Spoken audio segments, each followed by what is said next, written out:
Twin Peaks, come for the game, stay for the experience. Lytle, Ryder, Smith, Ivy, and Fronrath, proudly representing the residents of South Florida since 1985, and proud supporter of Inter Miami on ESPN West Palm. Lytle, Ryder, Smith, Ivy, and Fronrath has attorneys across South Florida ready to fight for your rights. They've recovered billions for their clients, and you won't pay anything unless you win your case. If you have been injured, call the attorneys at Lytle, Ryder, Smith, Ivy, and Fronrath, 561-867-4117, or online at foryourrights.com. Main office in West Palm Beach. What does 268 horsepower sound like? You're hearing it right now. This is the Audi A5. With breathtaking acceleration that commands attention. Precision crafted to bring the thrill to every turn. This is powerful performance. The Audi A5. For nearly 30 years, Jay Zolo & Associates has helped local businesses harness the full power of QuickBooks. This holiday season, they're thankful for the confidence their clients place in them year after year. From setup and cleanup to troubleshooting, management, and personalized QuickBooks training, Jay Zolo brings clarity and reliability to your financial process. Jay Zolo makes QuickBooks work the way it should for the way you work. Visit jzolo.com to learn more. That's JZOLLO.com. At St. Lucie Battery and Tire, batteries came before tires. We've been selling and servicing all types of batteries for over 50 years. So when you need a battery for nearly anything, we have it, as well as the fast professional installation you need. We carry premium batteries for all your needs: automotive, commercial, marine, RV, and specialty. We also offer delivery and on-site installation, serving our customers quality products for over 50 years in the home of honest, reliable service. Go to slbt.com and book your next appointment. Business owners, are your employees driving you nuts? Is money tight? Or have you just poured your heart and soul into your business and now it's time to retire and just relax? At Transworld Business Advisors, they have buyers from all over the world ready to buy your business now. Call for a confidential conversation about your business's current value. 561-203-5121. That's 561-203-5121, or visit tworld.com today. They served our country. Now it's our turn to serve them. On Friday, November 7th, Habitat for Humanity of Greater Palm Beach County hosts Veterans Build, a day of service improving and repairing homes for local veterans. You can make a difference. Donate, sponsor, or roll up your sleeves and help. Visit habitatgreaterpbc.org to learn more and to get involved. That's habitatgreaterpbc.org. Let's build for those who've served. A bicycle kick is a risky move, and risky can be exciting for soccer, but not for your money. PNC Bank believes boring is better. It's the smart and steady way to manage your finances and save the excitement for all you want to do in life. See how at pnc.com/brilliantlyboring. PNC Bank, brilliantly boring since 1865 and proud to sponsor Inter Miami CF radio broadcasts. PNC Bank, National Association, member FDIC. Football season is here, and the ultimate game day headquarters is Twin Peaks. Whether it's college Saturdays or NFL Sundays, catch every kickoff, every touchdown, every Hail Mary right here at Twin Peaks. Eats, drinks, scenic views. From scratch-made favorites to ice-cold 29-degree draft beers, Twin Peaks is delivering all the winning plays. Looking for a stronger lineup? No one does game day like Twin Peaks. Twin Peaks, come for the game, stay for the experience. The pink smoke is in the air. Inter Miami Soccer is on ESPN 106.3. Let's get back to the Inter Miami pregame show. Here's Mike Rizzo.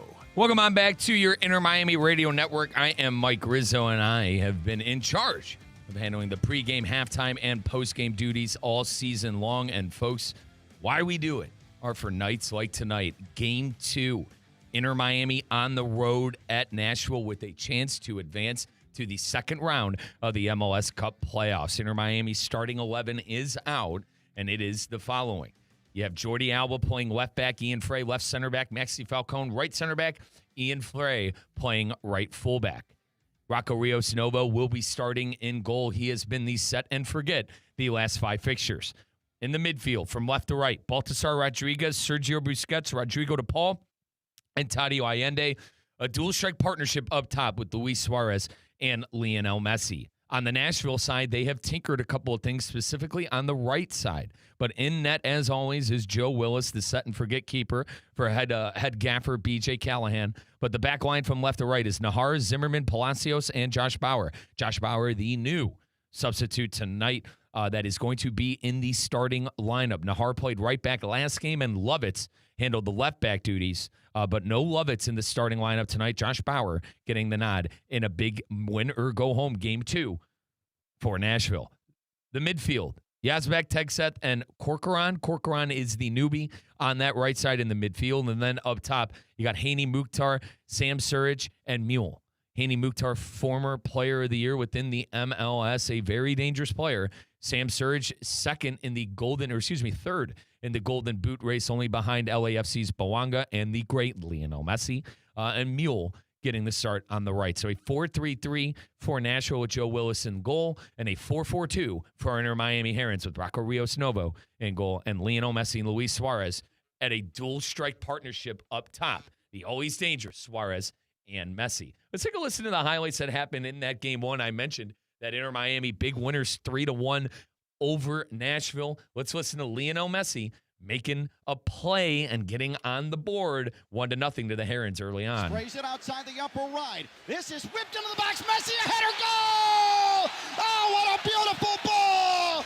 The delivery was perfect from Luis Suarez. He hooks up with Messi. Messi has its 11th goal all time against Nashville in the 18th minute. Messi, a hat trick on Saturday, and he starts the scoring tonight.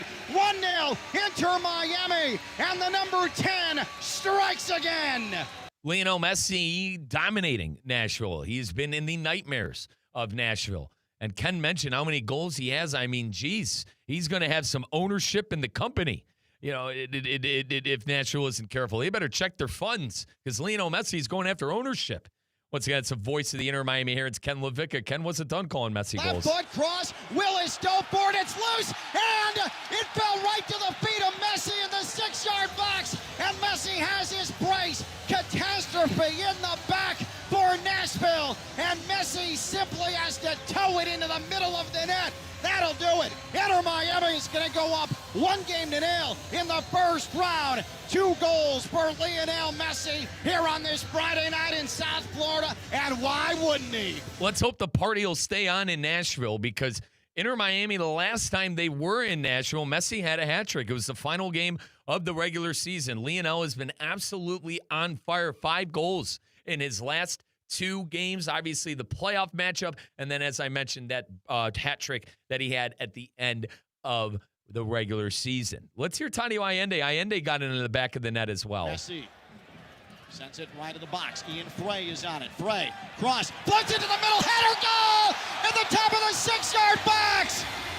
Tadeo Allende was camped out, unmarked, a second for Inter Miami. Beautifully placed by Ian Frey, right out of the forehead of Tadeo Allende, and he's able to beat Willis to the far post. Inter Miami 2, Nashville 0, 61st minute, second headed goal of this Friday for the men in pink. So a couple of aerial goals. You heard Messi's first goal being a header, and then Tadio Allende getting on the end of another. I like Ian Frey in the form he has been as well, folks. You heard Ken mention he did have the assist on that goal. Ian Frey also had a brilliant one-time pass to Lionel Messi to make it a hat trick in the final fixture of the regular season that I keep talking about, where Messi picked up his hat trick. But Ian Frey has been in great form in the beginning of the year. You saw Marcelo Wagon out there majority of the time for Inter Miami, but Ian Frey has worked hard. He's kept his head down, and he's earned himself the trust of gaffer Javier Mascherano, and certainly a spot in the starting lineup week in and week out for Coach Mascherano and Inter Miami. Let's take a look at a couple of, first off, that was the highlight segment, your highlight segment brought to you by Audi. Folks, what does 268 horsepower sound like? This is the Audi A5. With breathtaking acceleration, it commands attention. Precision crafted to bring the thrill to every turn. This is powerful for performance. This is the Audi A5. Test drive the 2025 A5 at your local South Florida Audi dealer or visit AudiUSA.com to learn more. That is AudiUSA.com to learn more. Folks, 268 horsepower? What does it sound like? It sounds like the Audi A5. You always hear me saying, pull into that lot in South Florida in style with the brand new Audi A5. Plenty of great cars on the lot at your local South Florida Audi dealer. Get on out there, test drive all of them, and thank me later when you test drive that beautiful Audi A5. But that was your highlight segment presented by Audi. There have been other fixtures, obviously, throughout the MLS Cup playoffs. Let's go through the matchups right now. We've been updating you on the game that is happening right now with the Philadelphia Union and the Chicago Fire. The Chicago Fire, they have about 12-ish, depending on extra time. I would say maybe after watching some of this game, 3-4 minutes are probably going to get. They have about 20 minutes to turn their season around because the Fire are down 3-0 against the Philadelphia Union, and they did lose in penalty kicks in Game 1. If the Union win this, they will be moving on to the second round.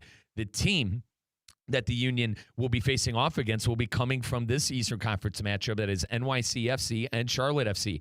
NYCFC picked up the win in Game 1, but Charlotte today won 7-6 in penalty kicks. This one was 0-0 after the full-time whistle. Went to penalty kicks. Charlotte was able to get victory. So a Game 3 coming up between NYCFC and Charlotte. We have the Inter Miami Herons doing battle against Nashville tonight at 7:30. We got FC Dallas taking on Vancouver at 9:30, and Portland taking on San Diego. So a lot of fun still to have on that MLS Cup playoff bracket. You got games tomorrow. You got games coming up on Monday. Going to be a lot of fun as we gear up for the second round to see rather who is going to be in the second round after tonight. I think a couple of teams probably will be advancing coming tonight. We'll have to keep an eye on exactly who that may be. And let's keep our fingers crossed that Inter Miami is one of those teams that are going to be advancing. Now, let's go to the other teams that are up in their respectable series.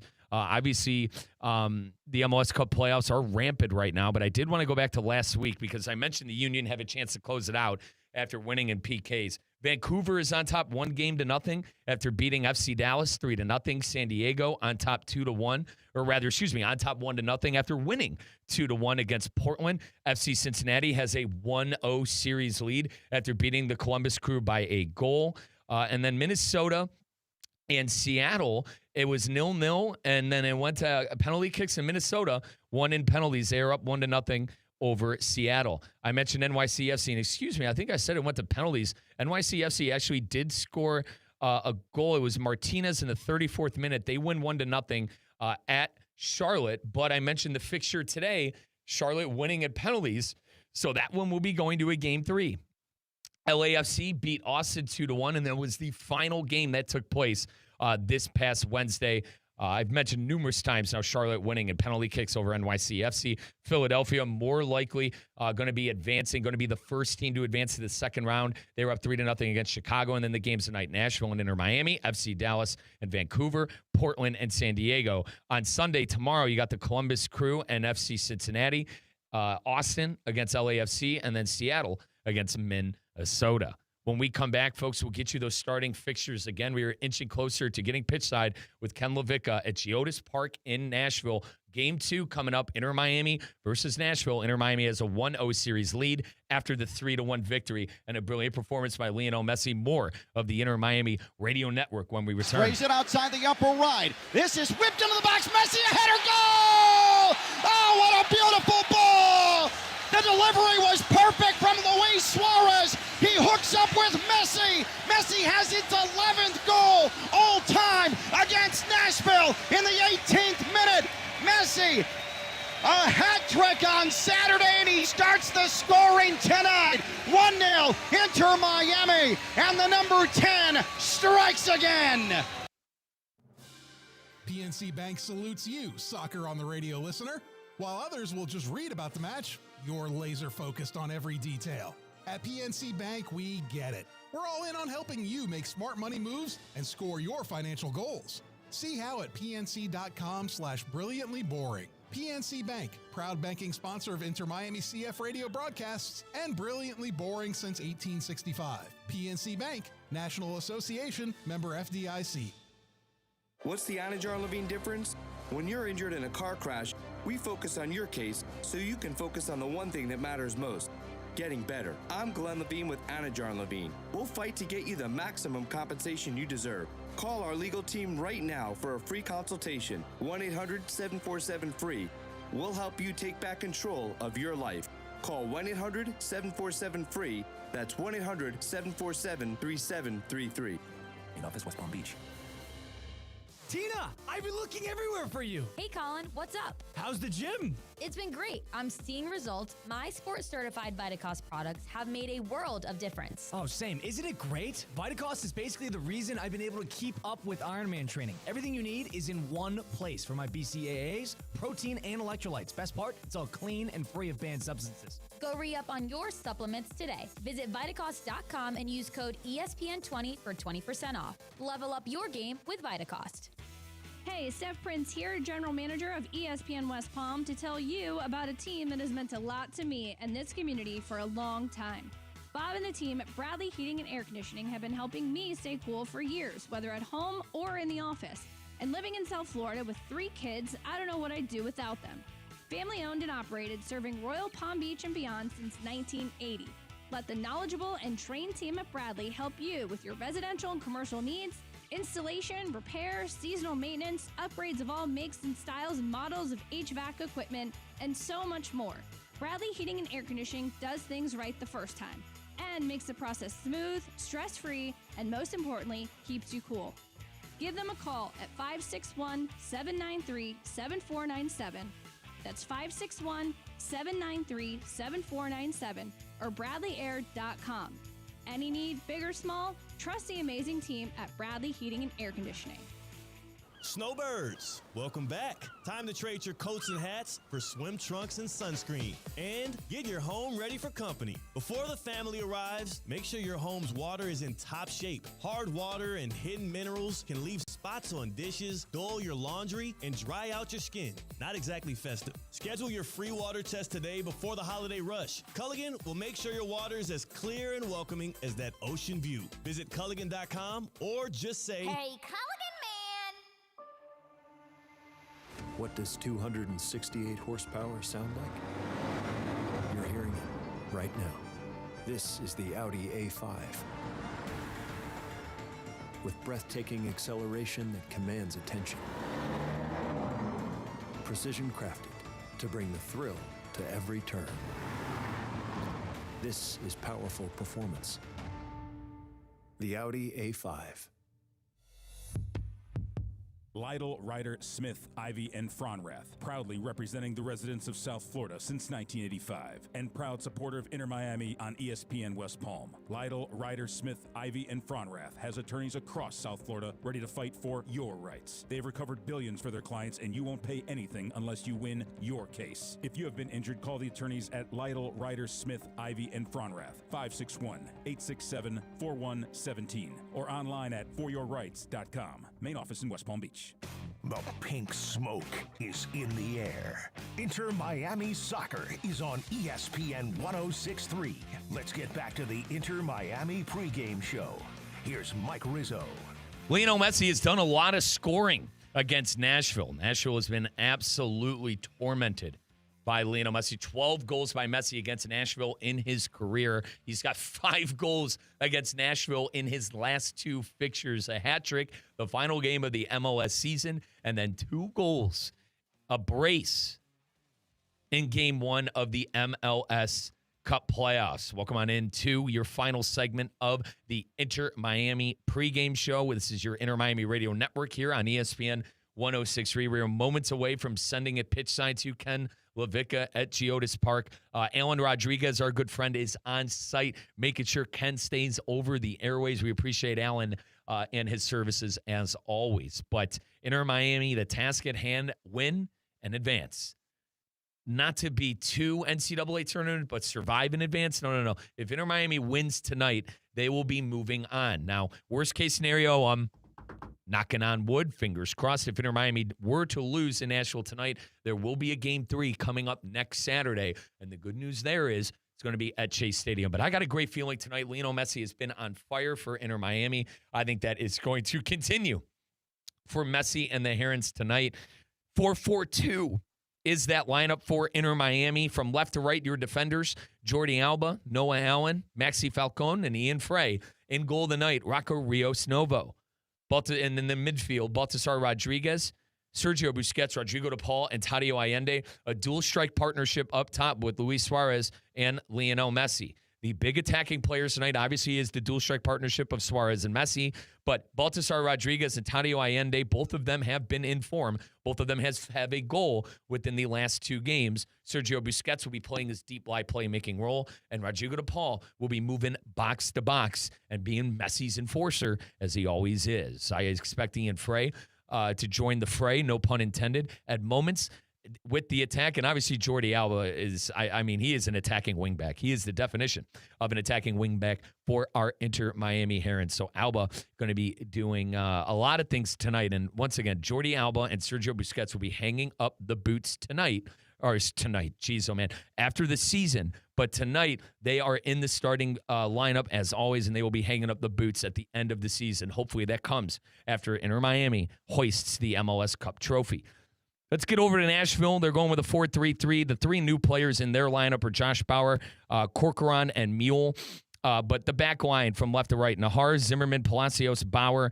The midfield, Yazbek, Tegseth, and Corcoran. And then Mukhtar, Surridge, and Mule. The 3 new players within the lineup, Mule, the right wing, Corcoran, the right mid, and then Josh Bauer, the right back. So a lot of new on that right side as Baltasar Rodriguez and Jordi Alba will be doing most of the attacking coming from that left side. And obviously Luis Suarez as the left, right-footed, inverted striker tonight. Well, it's win, and you're moving on. Win, and you're moving on for our Inter Miami Herons coming up tonight. They achieved victory 3-1 in that first fixture in South Florida. They're riding a ton of momentum as Inter Miami has been able to win their last 2 fixtures against Nashville. And Nashville also lost in South Florida earlier this season. So this technically is the 4th time that Inter Miami and Nashville will be going at each other tonight. And Inter Miami has been able to enjoy 3 victories over Nashville already. Can they make it a 4th? And can they move on with a win tonight? And like I said, knock on wood, cross your fingers. If needed, there will be a 3rd game in South Florida coming on Saturday. Folks, we're taking our final timeout. And when we return, Ken Levica is getting the ball. I am passing the ball to my Capitan, Ken Levica, who is pitchside at Geodis Park with Alan Rodriguez, our on-site producer. Ken will take it away on your Inter Miami Radio Network. Smith, Ivy, and Fronrath, proudly representing the residents of South Florida since 1985, and proud supporter of Inter Miami on ESPN West Palm. Lytle, Ryder, Smith, Ivy, and Fronrath has attorneys across South Florida ready to fight for your rights. They've recovered billions for their clients, and you won't pay anything unless you win your case. If you have been injured, call the attorneys at Lytle, Ryder, Smith, Ivy, and Fronrath, 561-867-4117, or online at foryourrights.com. Main office in West Palm Beach. They served our country. Now it's our turn to serve them. On Friday, November 7th, Habitat for Humanity of Greater Palm Beach County. A day of service, improving and repairing homes for local veterans. You can make a difference. Donate, sponsor, or roll up your sleeves and help. Visit habitatgreaterpbc.org to learn more and to get involved. That's habitatgreaterpbc.org. Let's build for those who've served. Hey, Steph Prince here, General Manager of ESPN West Palm, to tell you about a team that has meant a lot to me and this community for a long time. Bob and the team at Bradley Heating and Air Conditioning have been helping me stay cool for years, whether at home or in the office. And living in South Florida with 3 kids, I don't know what I'd do without them. Family owned and operated, serving Royal Palm Beach and beyond since 1980. Let the knowledgeable and trained team at Bradley help you with your residential and commercial needs, installation, repair, seasonal maintenance, upgrades of all makes and styles and models of HVAC equipment, and so much more. Bradley Heating and Air Conditioning does things right the first time and makes the process smooth, stress-free, and most importantly, keeps you cool. Give them a call at 561-793-7497. That's 561-793-7497 or bradleyair.com. Any need, big or small, trust the amazing team at Bradley Heating and Air Conditioning. We interrupt our regularly scheduled program for this special presentation of Inter Miami Soccer on ESPN 106.3. Goal de Messi! Now let's get to the pitch. Oh, it's a cannon shot! Go ahead and give him the goal of the week! Here's Ken LaVicka.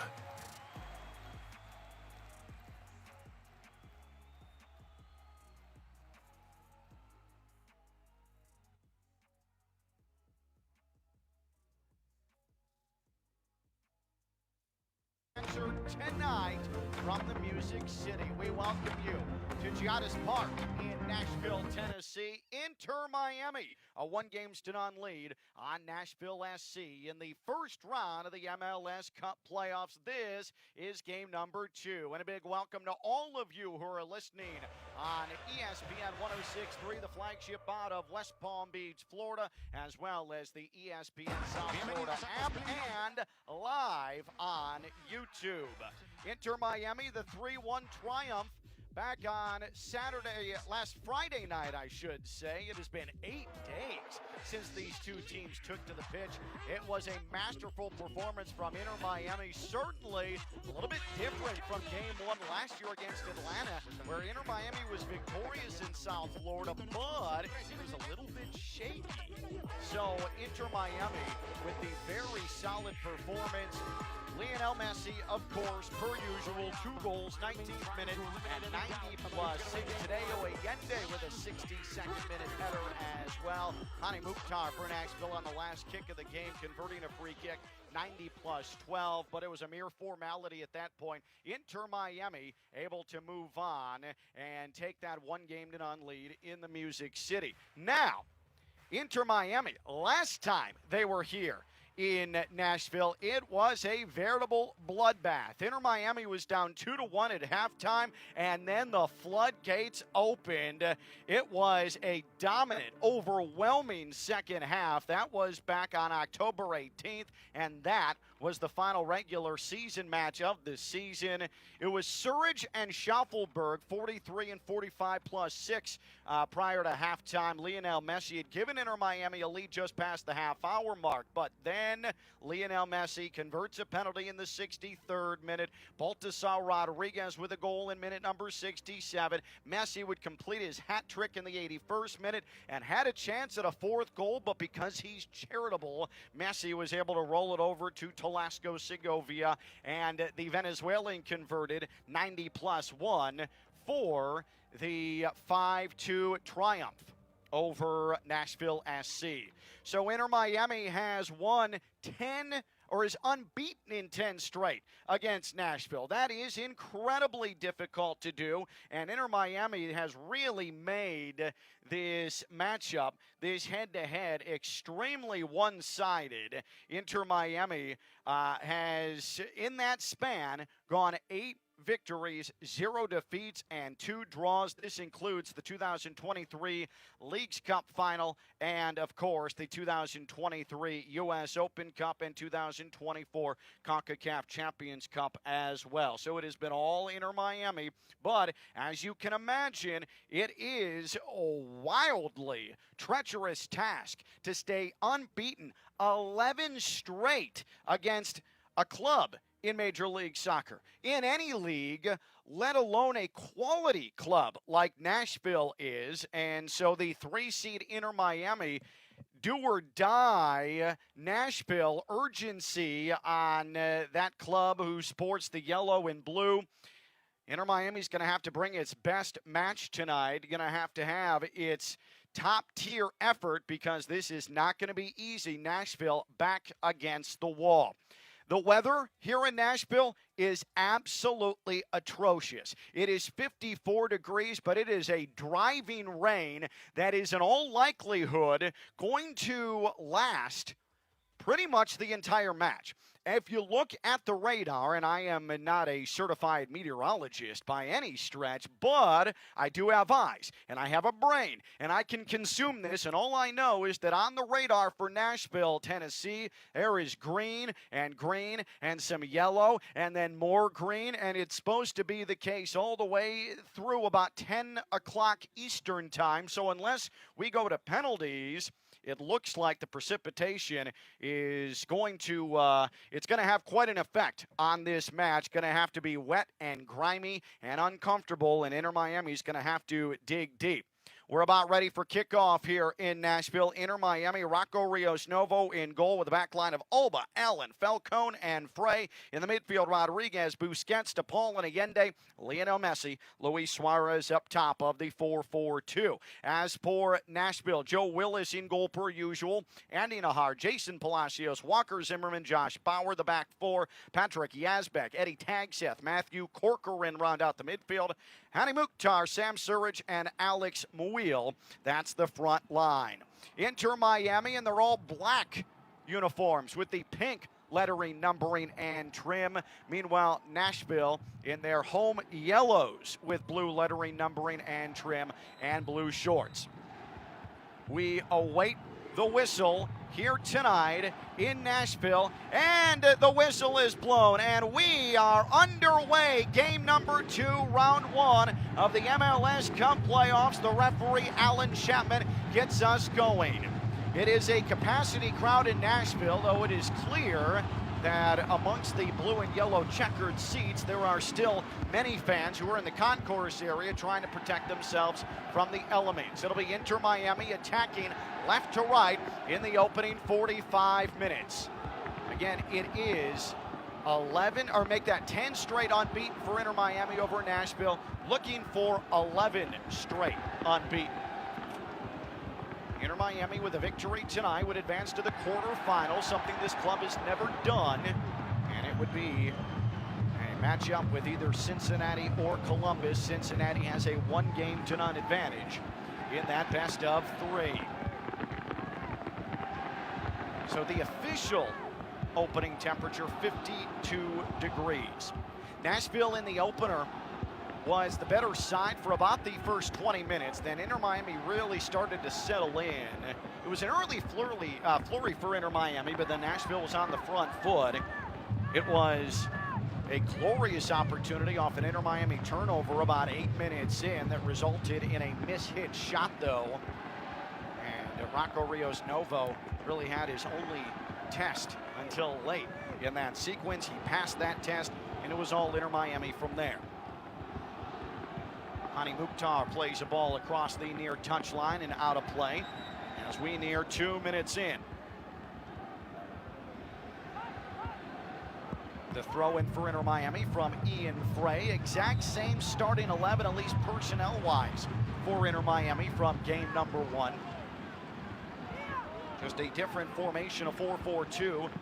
Nashville, 3 substitutions. Alex Muil at the top of the 11 instituted by B.J. Callahan, his first full year as manager of Nashville. Muil replaces Jacob Schaffelberg.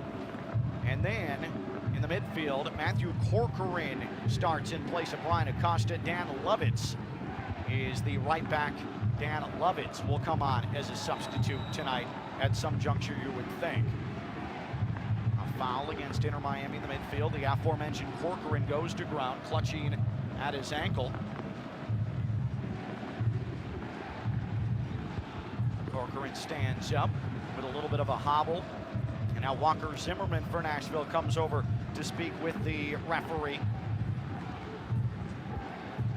Some early confrontation. Rodrigo DePaul, Lionel Messi, and Tadeo Allende. They want an Inter Miami side of things. Allende, who picked up the foul, comes up, gives a handshake to the stricken Corcoran, who's now up and is healed. And play gets back underway. It is absolutely soaked here in Nashville. There have not been many matches for Inter Miami this season where the conditions have been quite like this.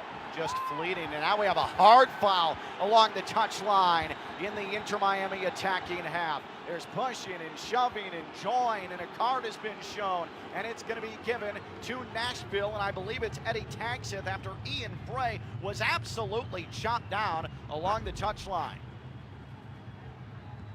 Ian Frey came up, and he was clipped along the back heel. Then Tagseth came up, and with Frey on the ground, Tagseth stepped on the hand of Ian Frey. So things already dicey and chippy and physical. In the 4th minute, Ian Frey has his hand stepped on by Eddie Tagseth. So Inter Miami, and it's right attacking third. Free kick along the near touchline. It's going to be Rodrigo DePaul to handle. DePaul awaiting the whistle from Alan Chapman, the referee.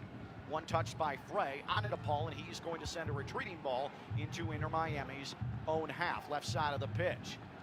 Nashville is pressing hard here at the onset. This looks very much like the regular season finale here in Nashville, where Nashville spent the entire opening half absolutely on top of Inter Miami ball handlers. Looks like they're reverting back to that type of tactic here tonight. And Nashville tried to throw the ball in, and the referee said that it was an illegal throw-in. At least he's going to move the location of the throw-in. Last match for Nashville, they spent more time trying to clog up the middle, which some teams have succeeded with this season, cutting down on Inter Miami's chances, but Inter Miami did a good job of still pushing through and were able to hit the edges effectively. Inter Miami tried to win a ball back in its own half, but it is taken away by Nahar of Nashville, and he works hard as he distributes it back to the right defensive portion for his teammate Josh Bauer, getting the start at right back tonight. Bauer into the middle. It was a really tricky ball just outside the penalty D, and Messi almost got on the end of it for a glorious 1v1 opportunity, but big time effort from Zimmerman to beat Messi to that ball, or it would have been a disastrous start for Nashville. Here's a long ball over the top. It's into the left portion of the box. Rocco Rios Novo came up to play the ball in the box, and he made contact with Surridge left box and a point to the spot. And in the 6th minute, Nashville's going to have a penalty. Rios Novo hesitated as the ball was sent long from the attacking midfield, and that put Rios Novo in a spot where, as he tried to make a play on the ball, he was a bit late. Now looking at the replay, and there's no contact there. We're looking at the replay. There is contact knee to knee, right knee to left knee. Rios Novo to Surridge.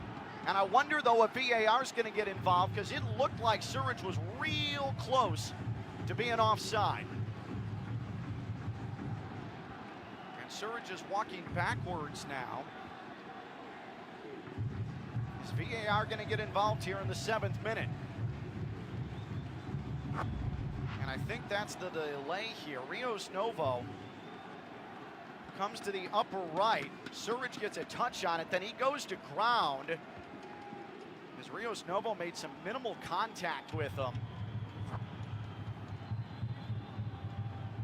Everybody waiting to see what VAR is looking at. And the referee's going to back everybody up. So it looks like Nashville is awarded a penalty. Surridge taken down in the box by Rocco Rios Novo. Again, Rios Novo, that initial hesitation, he had a beat on that ball, and for some reason he backed off.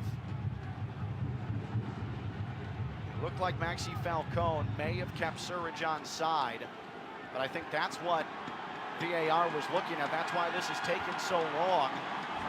But determined that Surridge was onside. A chance for Nashville to break through just past the 8-minute mark. It'll be Surridge, who scored 24 times in the regular season. This in the left portion of the pitch. Surridge gets the whistle, hesitates, steps up, and he plants it into the right side of the net. And Nashville is up 1-0 in the 8th minute. Rocco Rios Novo guessed the wrong way, and that is a disaster start for Inter Miami. Rios Novo, again, did not play that well, was not aggressive enough, did not trust his instinct enough, and was late getting the ball, and that caused the contact with Surridge. And Rios Novo needed to be a little bit more in control, because you have to expect Nashville, with its back against the wall, is going to try to draw whistles and try and sell the referee, and that's exactly what happened. So Inter Miami in an early hole, an 8th-minute penalty conversion for Sam Surridge. Not the bravest of ways to score for Nashville, but he gets the job done. And Sergio Busquets had a ball roll underneath him, and the left defensive Inter Miami third that Rios Novo had to come up and make a play on. And now more Nashville pushing and shoving. Ian Frey is going head-to-head with a Nashville midfielder. Now Sam Surridge is coming up and pushing Frey as he tries to throw it in. Nashville is trying to bully Inter Miami. It is clear that Nashville is trying to bully Inter Miami. They are already up 1-0, and they are trying to intimidate Inter Miami. They have come out, and they have made it clear they're going to throw elbows, they're going to push and shove and use spikes to step on hands, which has already happened. They're going full bully mode, and that's what Inter Miami is going to have to navigate around here tonight.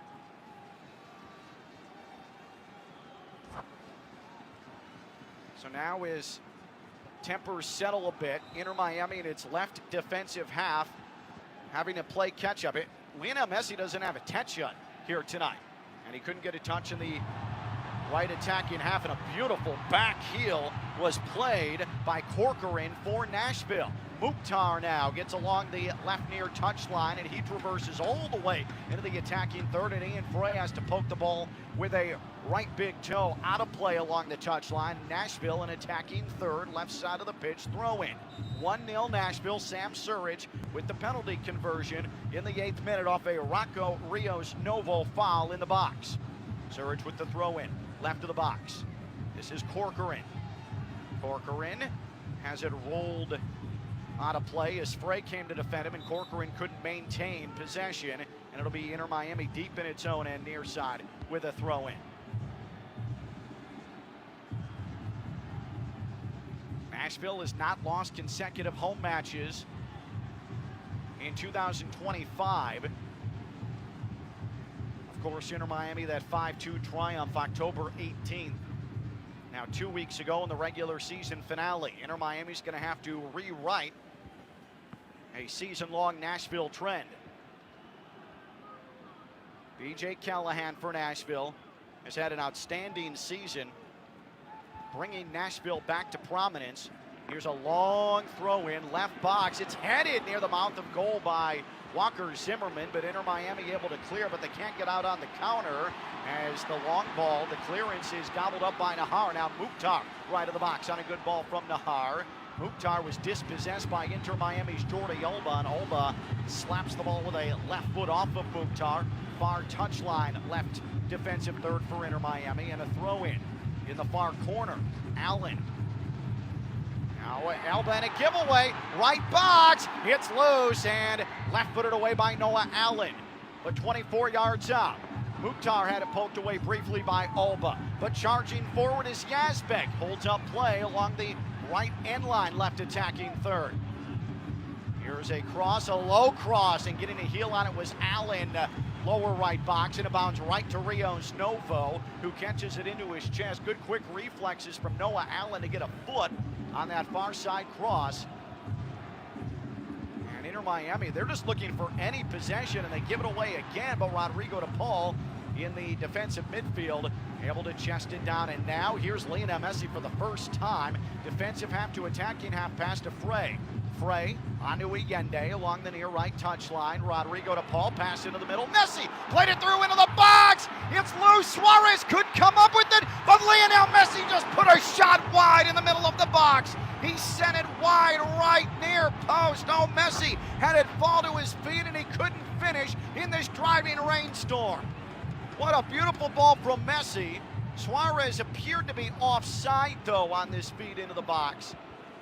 Joe Willis got contact with it, then Messi couldn't finish with a left foot, but the flag was up, it's an offside, and it wouldn't have counted anyways. So there's the first bit of danger from Inter Miami exhibited. But it remains 1-0 Nashville. Suarez just a step offside. Back on October 18th, Inter Miami trailed at halftime 2-1. Nashville has the 1-0 advantage here. For Nashville, it's do or die. For Inter Miami, it's try and complete a two-game sweep and avoid having to head home for a game 3, much like they faced last year. A foul in the midfield against Nashville. And we have a second card of the night shown to Nashville for dissension, and it's Patrick Yazbek. So Tagseth has a card after stepping on Ian Frey's hand. Yazbek a card, and now Rodrigo DePaul sends a ball into the right attacking third. Suarez get a touch on it, but some nifty play by Nahar to pop it up and over Jordi Alba. The ball rolls out of play though, and Inter Miami has a right attacking third throw-in, but a bad touch off the throw-in from DePaul. Now Mukhtar surging into the left attacking half far side. Here's a ball sprayed up that right far side, and it is going to be tracked by Maxi Falcone. He'll push it back to the blue-clad Inter Miami goalkeeper, Rocco Rios Novo. Dangerous pass into the middle, but DePaul handled that. And now some room to go in the defensive midfield for Ian Frey. Square ball, far side. Messi, he's knocked to the ground. The referee says play on. Messi is clutching at his right ankle. Is he able to get up? The answer is yes. There was a ton of contact there. So now Nashville's going to take some time in its own half, going right to left in the attack. This is Palacios. Off to Walker Zimmerman. And now, here's Corcoran. Left wing position. Into the middle. Into the defensive midfield. Now attacking midfield. It was Mukhtar. Wanted to play it up to Wheel, who was making a run up the right flank, but instead, too much on it. It rolls to Rocco Rios Novo. He distributes with a heavy right foot. A ball into the midfield, but Nashville right back on it. Here's Nahar. He cuts past a defender. Nahar into the middle. Now Corcoran outside the left portion of the penalty D. Now lower left box. An attempt at a left-footed cross. Nahar. Falcone has to block it out of play near left side, left attacking third. Nashville continuing to really push the pace, push the tempo. They have been the better side through the opening 16 minutes and change. A lot of energy from this Nashville side. Inter Miami going to have to figuratively and literally weather the storm here in Nashville. Nashville out of the gates fast, and the conditions here with the driving rain, not ideal. Long throw in, middle of the box. Attempting to head into the middle, Zimmerman. Players hit the deck in Inter Miami's box, and now a long ball forward. Wrestled to the ground was Luis Suarez, and the referee doesn't call anything. Nashville an opportunity, cross into the box, and here's Surridge with a shot that took a deflection up and over the crossbar. I'm not sure what this referee, Alan Chapman, is looking at, but Luis Suarez just got hog-tied to the ground. And that allowed Nashville to get out on a counter from the attacking midfield. There was a handball in the box against Walker Zimmerman, not called. That's how it rolled on to Surridge. And then Surridge had his shot at the last moment, hit Ian Frey's back heel, and it skidded off the crossbar. That was Mule, actually, with the attempt. Zimmerman hit that ball with a complete right arm to the top of the box. So it's a corner for Nashville, far side and near side. Mukhtar handling, right-footed outswinger. Penalty, a foul, I should say. And it is called against Nashville. And then Inter Miami's free kick went off the referee, and Nashville had an opportunity. What is going on here? And then a bad ball to Paul. He lost the dribble. Nashville back at it. Mukhtar now Corcoran as Inter Miami tries to scramble to set up shape with the defense. This has been a house of cards. Shaky start here for Inter Miami. They do not look settled in any way. Nahar whips in a ball to the top of the box, headed away by Falcone. Briefly possessed by Nashville. Now Inter Miami into the defensive midfield with Lionel Messi. He rolls a ball near right side. Ian Frey. Inter Miami still in its own half. Put a lot on a ball just behind the midfield circle to Busquets. He was able to handle. Inter Miami setting up shop in the midfield. And into the attacking half of it. Here's DePaul. Got by a defender. Now he's on the move. DePaul. Great ball in the box. Suarez. He's 1v1 with Willis. A tough angle shot went off the bar. Went off the post on the near side. He got it past Willis, but the angle was too severe, and it went off the woodwork. Now DePaul, 30 yards away. Square ball to the far side. Alba with a cross. Once again, they never got there, and it rolls out of play. Ian Frey couldn't keep it in along the near end line. It might have taken a deflection, not sure. Oh, what a beautiful ball into the left box from DePaul, and Luis Suarez couldn't quite tuck it through the post and the sliding defender, Palacios. That was a great effort from Suarez, all things considered, where he received that ball and where he was forced to take that shot. So Inter Miami does have a shot on target. It comes in the 19th minute.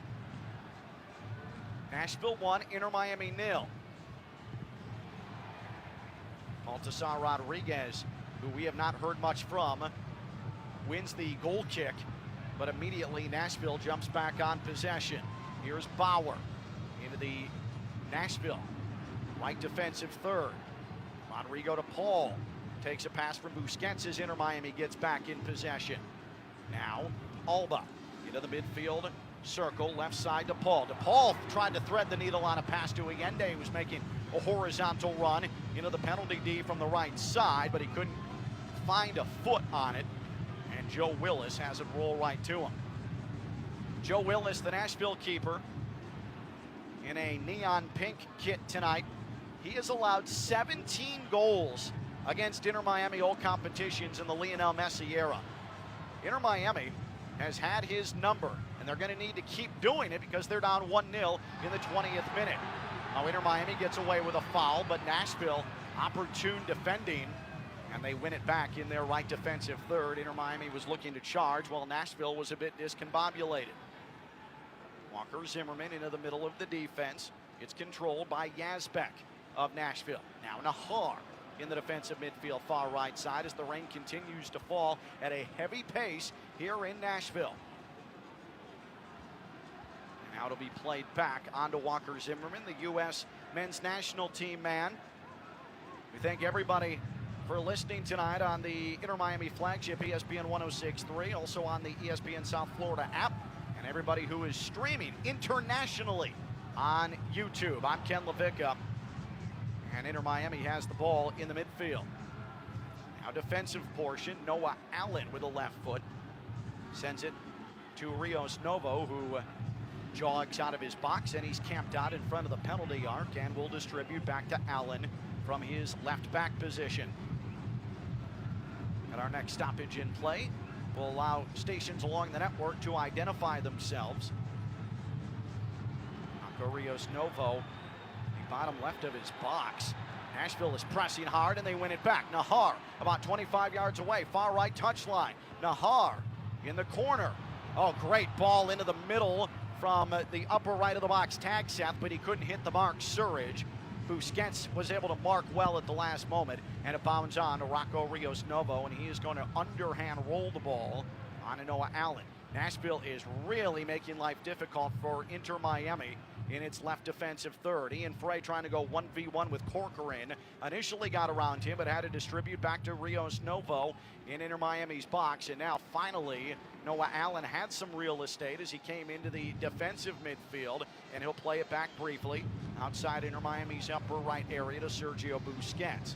Inter Miami in all black tonight, trying to send Nashville to a footballing funeral. Here's Lionel Messi. Good 1-2 with DePaul. Tries to feed it up the middle channel to Allende, who was making a run.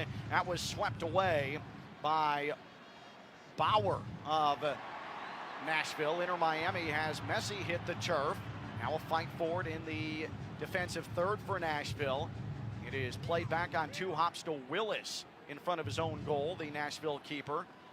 And Inter Miami starting to press a bit now as Messi is able to force a mistake from Josh Bauer. And he loses the ball across the near right touchline, and Inter Miami has a deep attacking third near side throw in. Here's Ian Frey. Frey from to the right of the box. He's going to throw it short. Allende back to Frey. Frey able to pop a ball over a defender, but it is corralled back by Bauer, and he'll send a sky ball from deep in his own half to the Inter Miami defensive portion. Rios Novo, after Surridge got a foot on it, will come up 40 yards from his goal and start Inter Miami back on the move. Starting to settle into this match a bit is Inter Miami. They're down 1-0, a Surridge 8th-minute penalty. Able to put it past Rocco Rios Novo, who committed the foul that sent Surridge to the spot. Busquets will chip a ball back into his own box for Rios Novo, who has featured prominently with Inter Miami trying to play out of the back, and then a bad ball from Jordi Alba from his defensive half. They just sailed out of play, far side, throw in for Nashville. We never got an overly clear look from our broadcast position about Sam Surridge and whether or not he was offside. Now, there's also a question to be had about whether or not on that penalty that was awarded, did Rios Novo get to the ball first? Because that would change an awful lot as well, and it was close. But VAR decided that the penalty should stand, and Surridge planted it. Ian Frey is blasted to the ground, left wing. No call. In the left attacking third, now in the box is Nashville. Rodrigo to Paul, an exceptional job to win it back, but then he gave it away. Mukhtar outside the penalty D. There are bodies hitting the ground all over the place, and the referee says play on.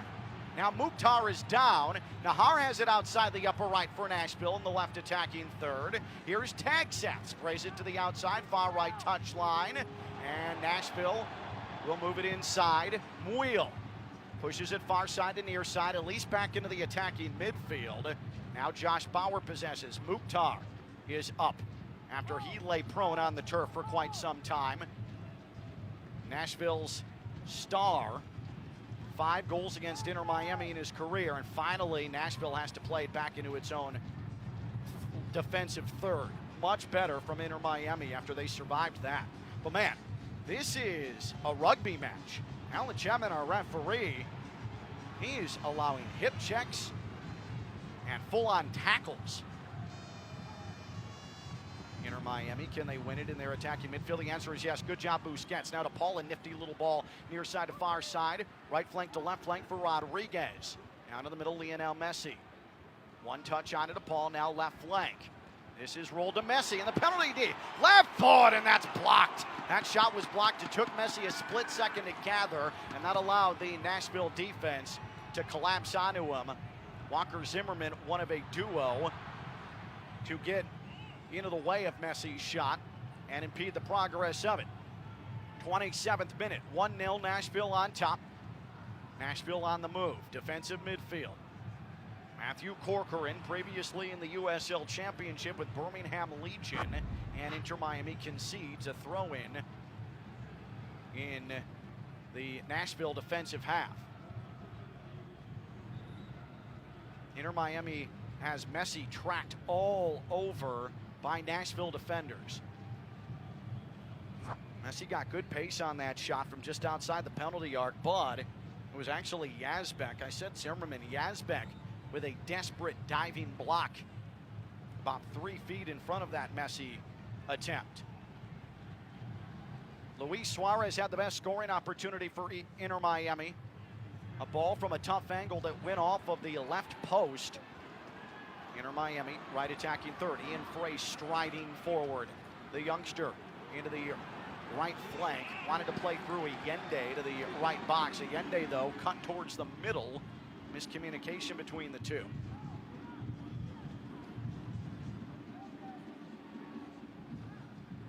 Inter Miami, 12 halftime leads in the regular season, 29 first half goals. That was tied for 7th in Major League Soccer. But of those 12 halftime leads for Inter Miami, or make that 18 halftime leads, I should say, Of those 18 halftime leads, 11 of them were in South Florida. 24 first half goals away for Inter Miami. They had 39 total. Number 1 in MLS. But tied for 17th in first half away goals. But a plus 15 goal differential in the first half away. That was tops in Major League Soccer. So they can get the job done away from Fort Lauderdale. But they find themselves down a goal here in the 28th minute. And we are into minute number 29. We welcome you there as we cross that threshold.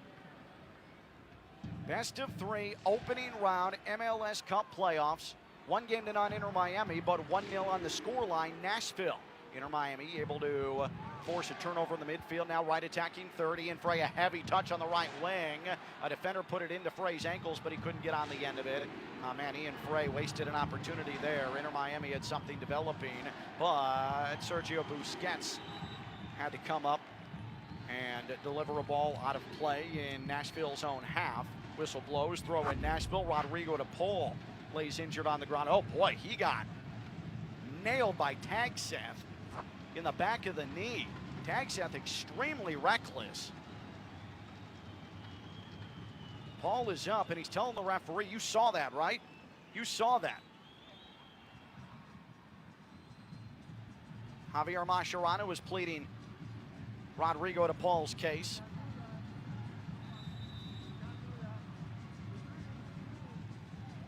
And now the referee says it's a throw. And let's take 10 seconds for stations to identify themselves. This is Inter Miami football. Anajar and Levine. Call 1-800-747-FREE. That's 1-800-747-3733. ESPN 1063. WESP Jupiter, a Good Karma Brands radio station.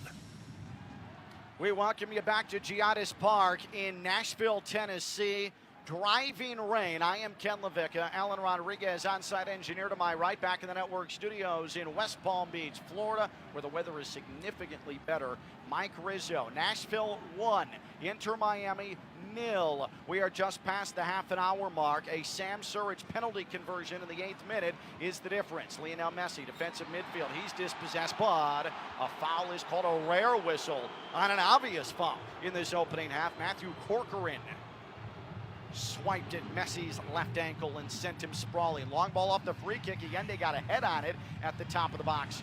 Right attacking third, but he couldn't control anything, and the ball rolls across the left end line. Inter Miami does not have a single set piece within 35 yards of the Nashville goal. They do not have a single corner that's been earned tonight, and we are 31 and a half minutes in. It has been a very treacherous offensive journey tonight for Inter Miami. Inter Miami unbeaten in the last 33 when they concede 2 or fewer goals. That's 24 wins, 0 defeats, 9 draws. So you've got to keep Nashville at bay.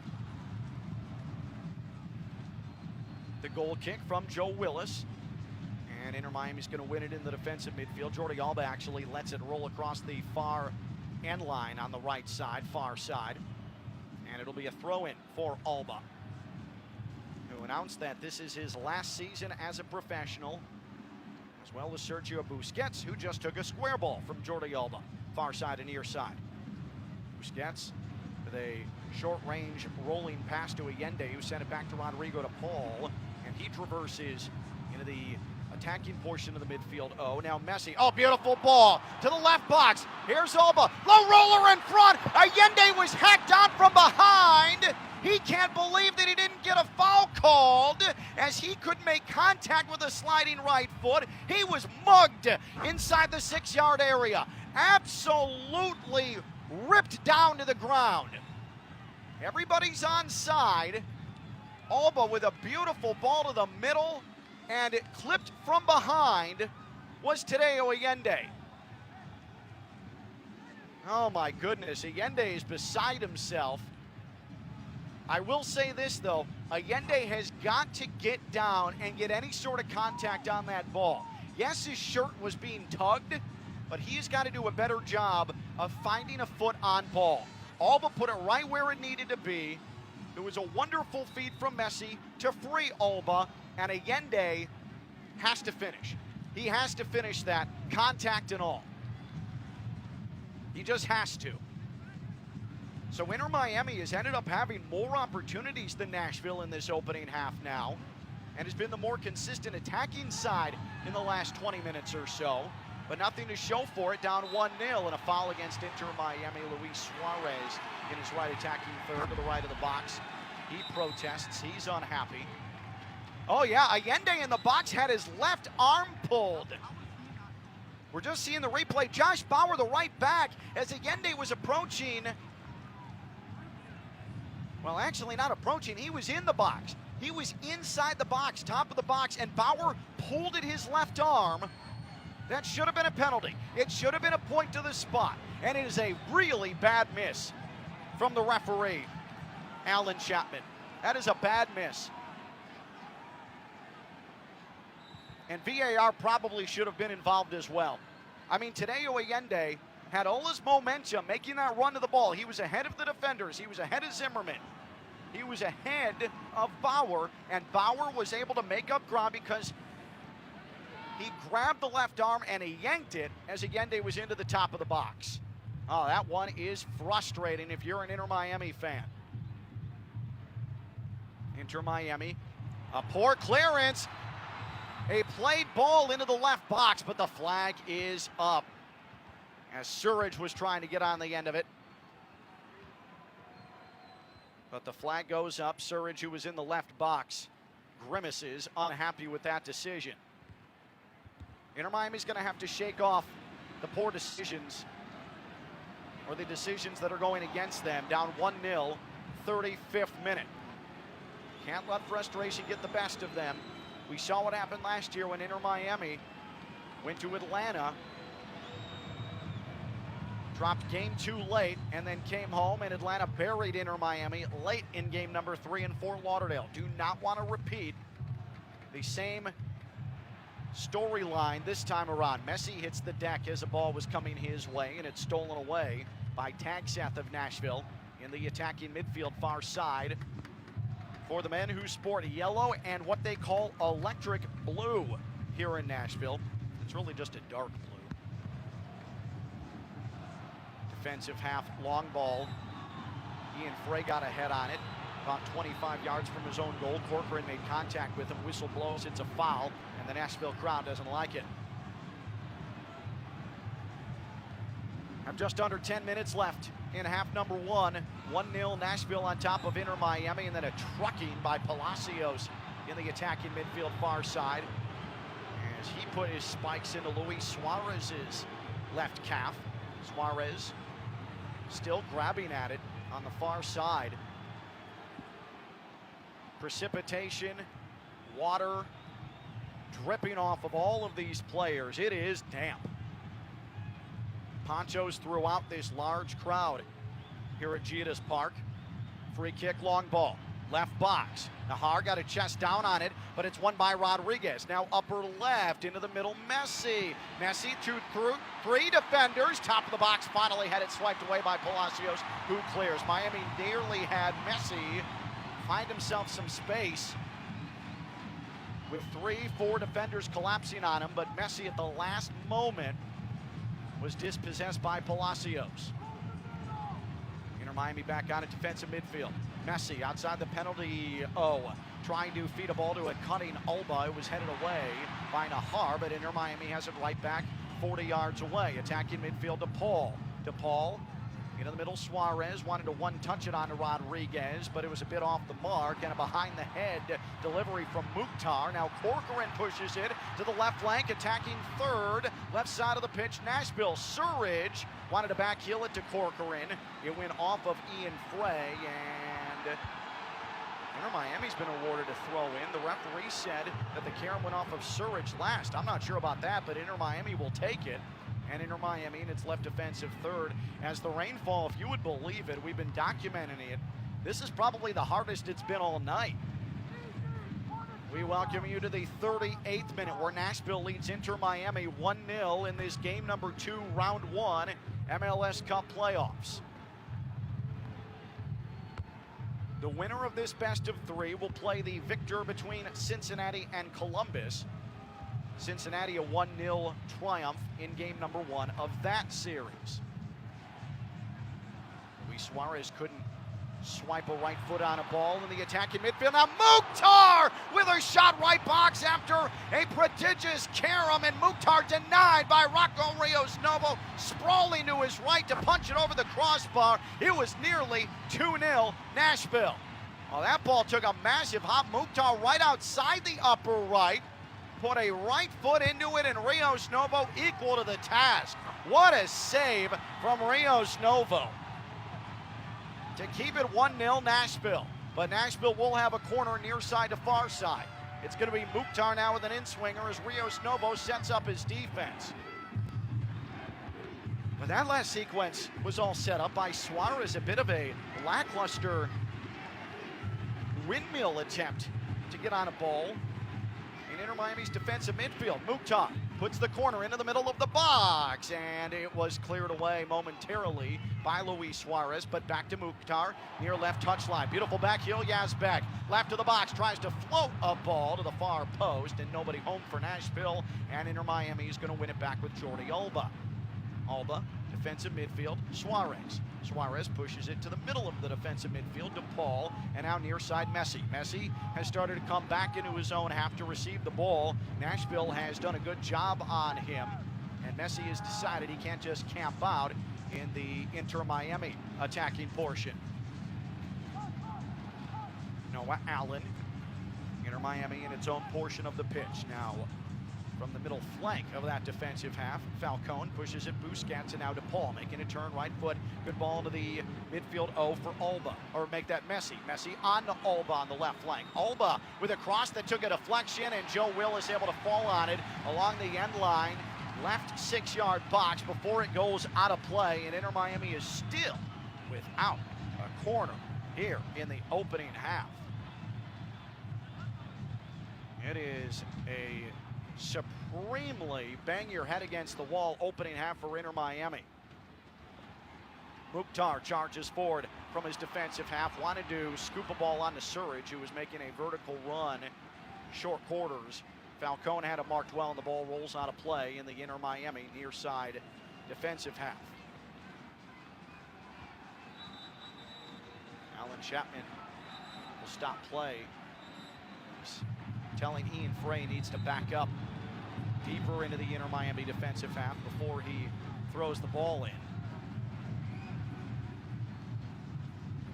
And there is the throw in into the Inter Miami defensive half. Good job by DePaul to hustle on a loose ball in the midfield.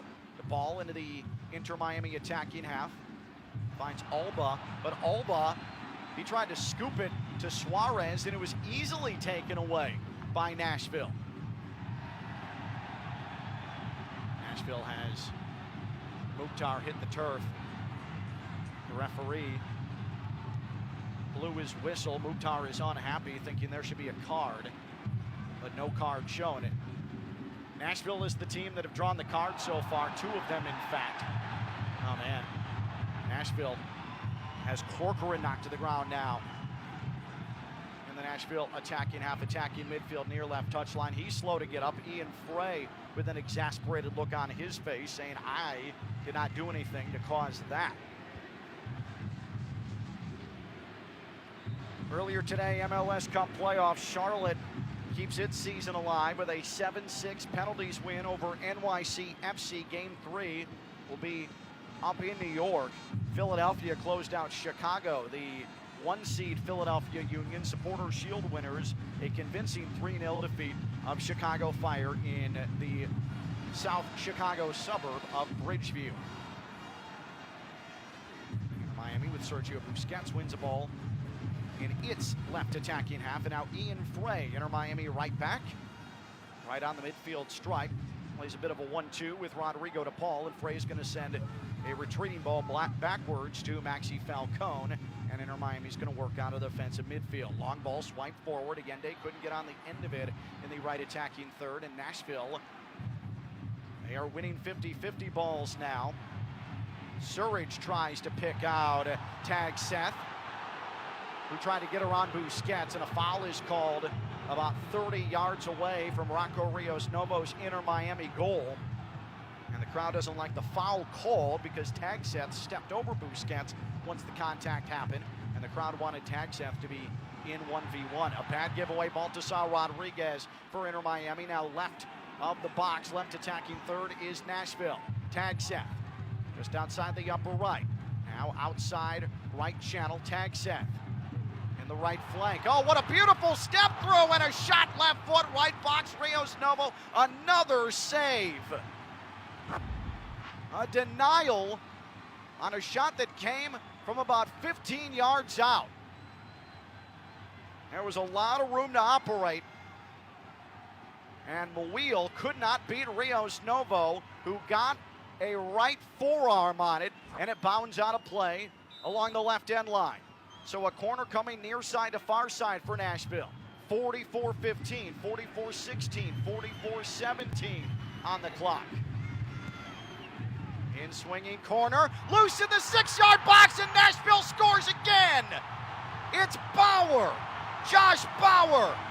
Inter Miami couldn't clear. The ball just sat there 4 yards from goal, and Bauer slides in, and it's 2-0 Nashville, and it's a nightmare first half for Inter Miami, facing a do-or-die game 3 right in the eyes.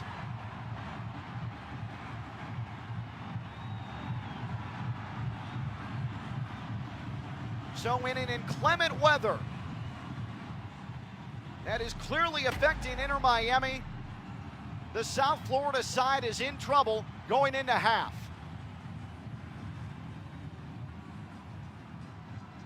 And it was Ian Frey who lost the marking on Bauer, and Bauer just cut in front of him and finishes with a sweeping left foot as he lay on the ground. Nashville 2, Inter Miami 0. And for the second time in 3 games, Nashville has scored a second goal in the first half in the dying moments of the opening half. Oh my goodness. Nashville certainly in a great position to bring things back to South Florida for a game 3, and we all have some very bleak memories of that from a year ago. 3 minutes of added time. We're already a minute through, presented by your local South Florida Audi dealers. Test drive the new Q6 today, your local South Florida Audi dealer, or visit AudiUSA.com to learn more. Inter Miami just sends a weak long ball from the defensive half into the left portion of Joe Willis's Nashville box. Inter Miami saying Willis is wasting time, wants the referee to warn him, and now Willis punts a left-footed ball into his attacking half. 2-0 Nashville. Surridge converts a penalty. And just moments ago, Bauer with the goal. Here's Lionel Messi winning a ball left of the area. He has to retreat, though, along the touchline and could not pick out Rodriguez, who, if I was a betting man, I would think that Baltasar Rodriguez, who has not made much of an impact in this match, is probably going to be substituted out at some juncture. If it's not at halftime, it'll come pretty reasonable amount of time expired in the second half. Now, problems for Inter Miami nearly, as Busquets was wiped out by Surridge. The whistle blows, it's a foul. Busquets about 25 yards from his goal. Well, credit to Nashville. They came out, they were going to push and shove and try to intimidate and throw elbows. A gruesome spiking of Ian Frey's hand from Eddie Tagseth that earned him a yellow in the opening 10 minutes. And Nashville has been able to dictate the tempo. They have brought the fight to Inter Miami, which is why it's 2-0 Nashville in the waning moments of the first half. Ian Frey outside the upper right. Frey to the right box. Across, took a deflection, and a one-hops on to Joe Willis. Good job by Bauer to stay right with Frey. Couldn't allow him to get any sort of shape on that cross. Willis, mustachioed, sends everybody back down the pitch. And another left-footed punt high into this rain-soaked sky here in Nashville.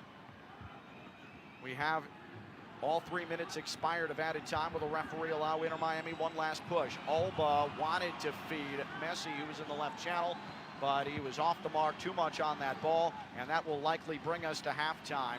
We don't have the final whistle yet, and there it is. Inter Miami is in trouble. Nashville, a 2-0 lead at halftime. Surridge with a penalty conversion in the 8th minute. And then Josh Bauer off of a corner, able to beat Inter Miami defenders to the mouth of goal. Rios Novo didn't stand a chance. Bauer with the tally, and it's Nashville 2, Inter Miami 0. And when we return, we'll send it back to the network studios in West Palm Beach. Mike Rizzo has your highlights. Mike Rizzo has your MLS Cup playoff scoreboard. And Mike Rizzo will preview what's coming up in the MLS Cup playoffs. We'll get driving rain. Nashville 2, Inter Miami 0 after 45. This is Inter Miami football. Snowbirds, welcome back. Time to trade your coats and hats for swim trunks and sunscreen. And get your home ready for company. Before the family arrives, make sure your home's water is in top shape. Hard water and hidden minerals can leave spots on dishes, dull your laundry, and dry out your skin. Not exactly festive. Schedule your free water test today before the holiday rush. Culligan will make sure your water is as clear and welcoming as that ocean view. Visit Culligan.com or just say, Hey, Culligan man! Hey, Steph Prince here, General Manager of ESPN West Palm, to tell you about a team that has meant a lot to me and this community for a long time. Bob and the team at Bradley Heating and Air Conditioning have been helping me stay cool for years, whether at home or in the office. And living in South Florida with 3 kids, I don't know what I'd do without them. Family owned and operated, serving Royal Palm Beach and beyond since 1980. Let the knowledgeable and trained team at Bradley help you with your residential and commercial needs, installation, repair, seasonal maintenance, upgrades of all makes and styles and models of HVAC equipment, and so much more. Bradley Heating and Air Conditioning does things right the first time and makes the process smooth, stress-free, and most importantly, keeps you cool. Give them a call at 561-793-7497. That's 561-793-7497 or BradleyAir.com. Any need, big or small, trust the amazing team at Bradley Heating and Air Conditioning. A bicycle kick is a risky move, and risky can be exciting for soccer, but not for your money.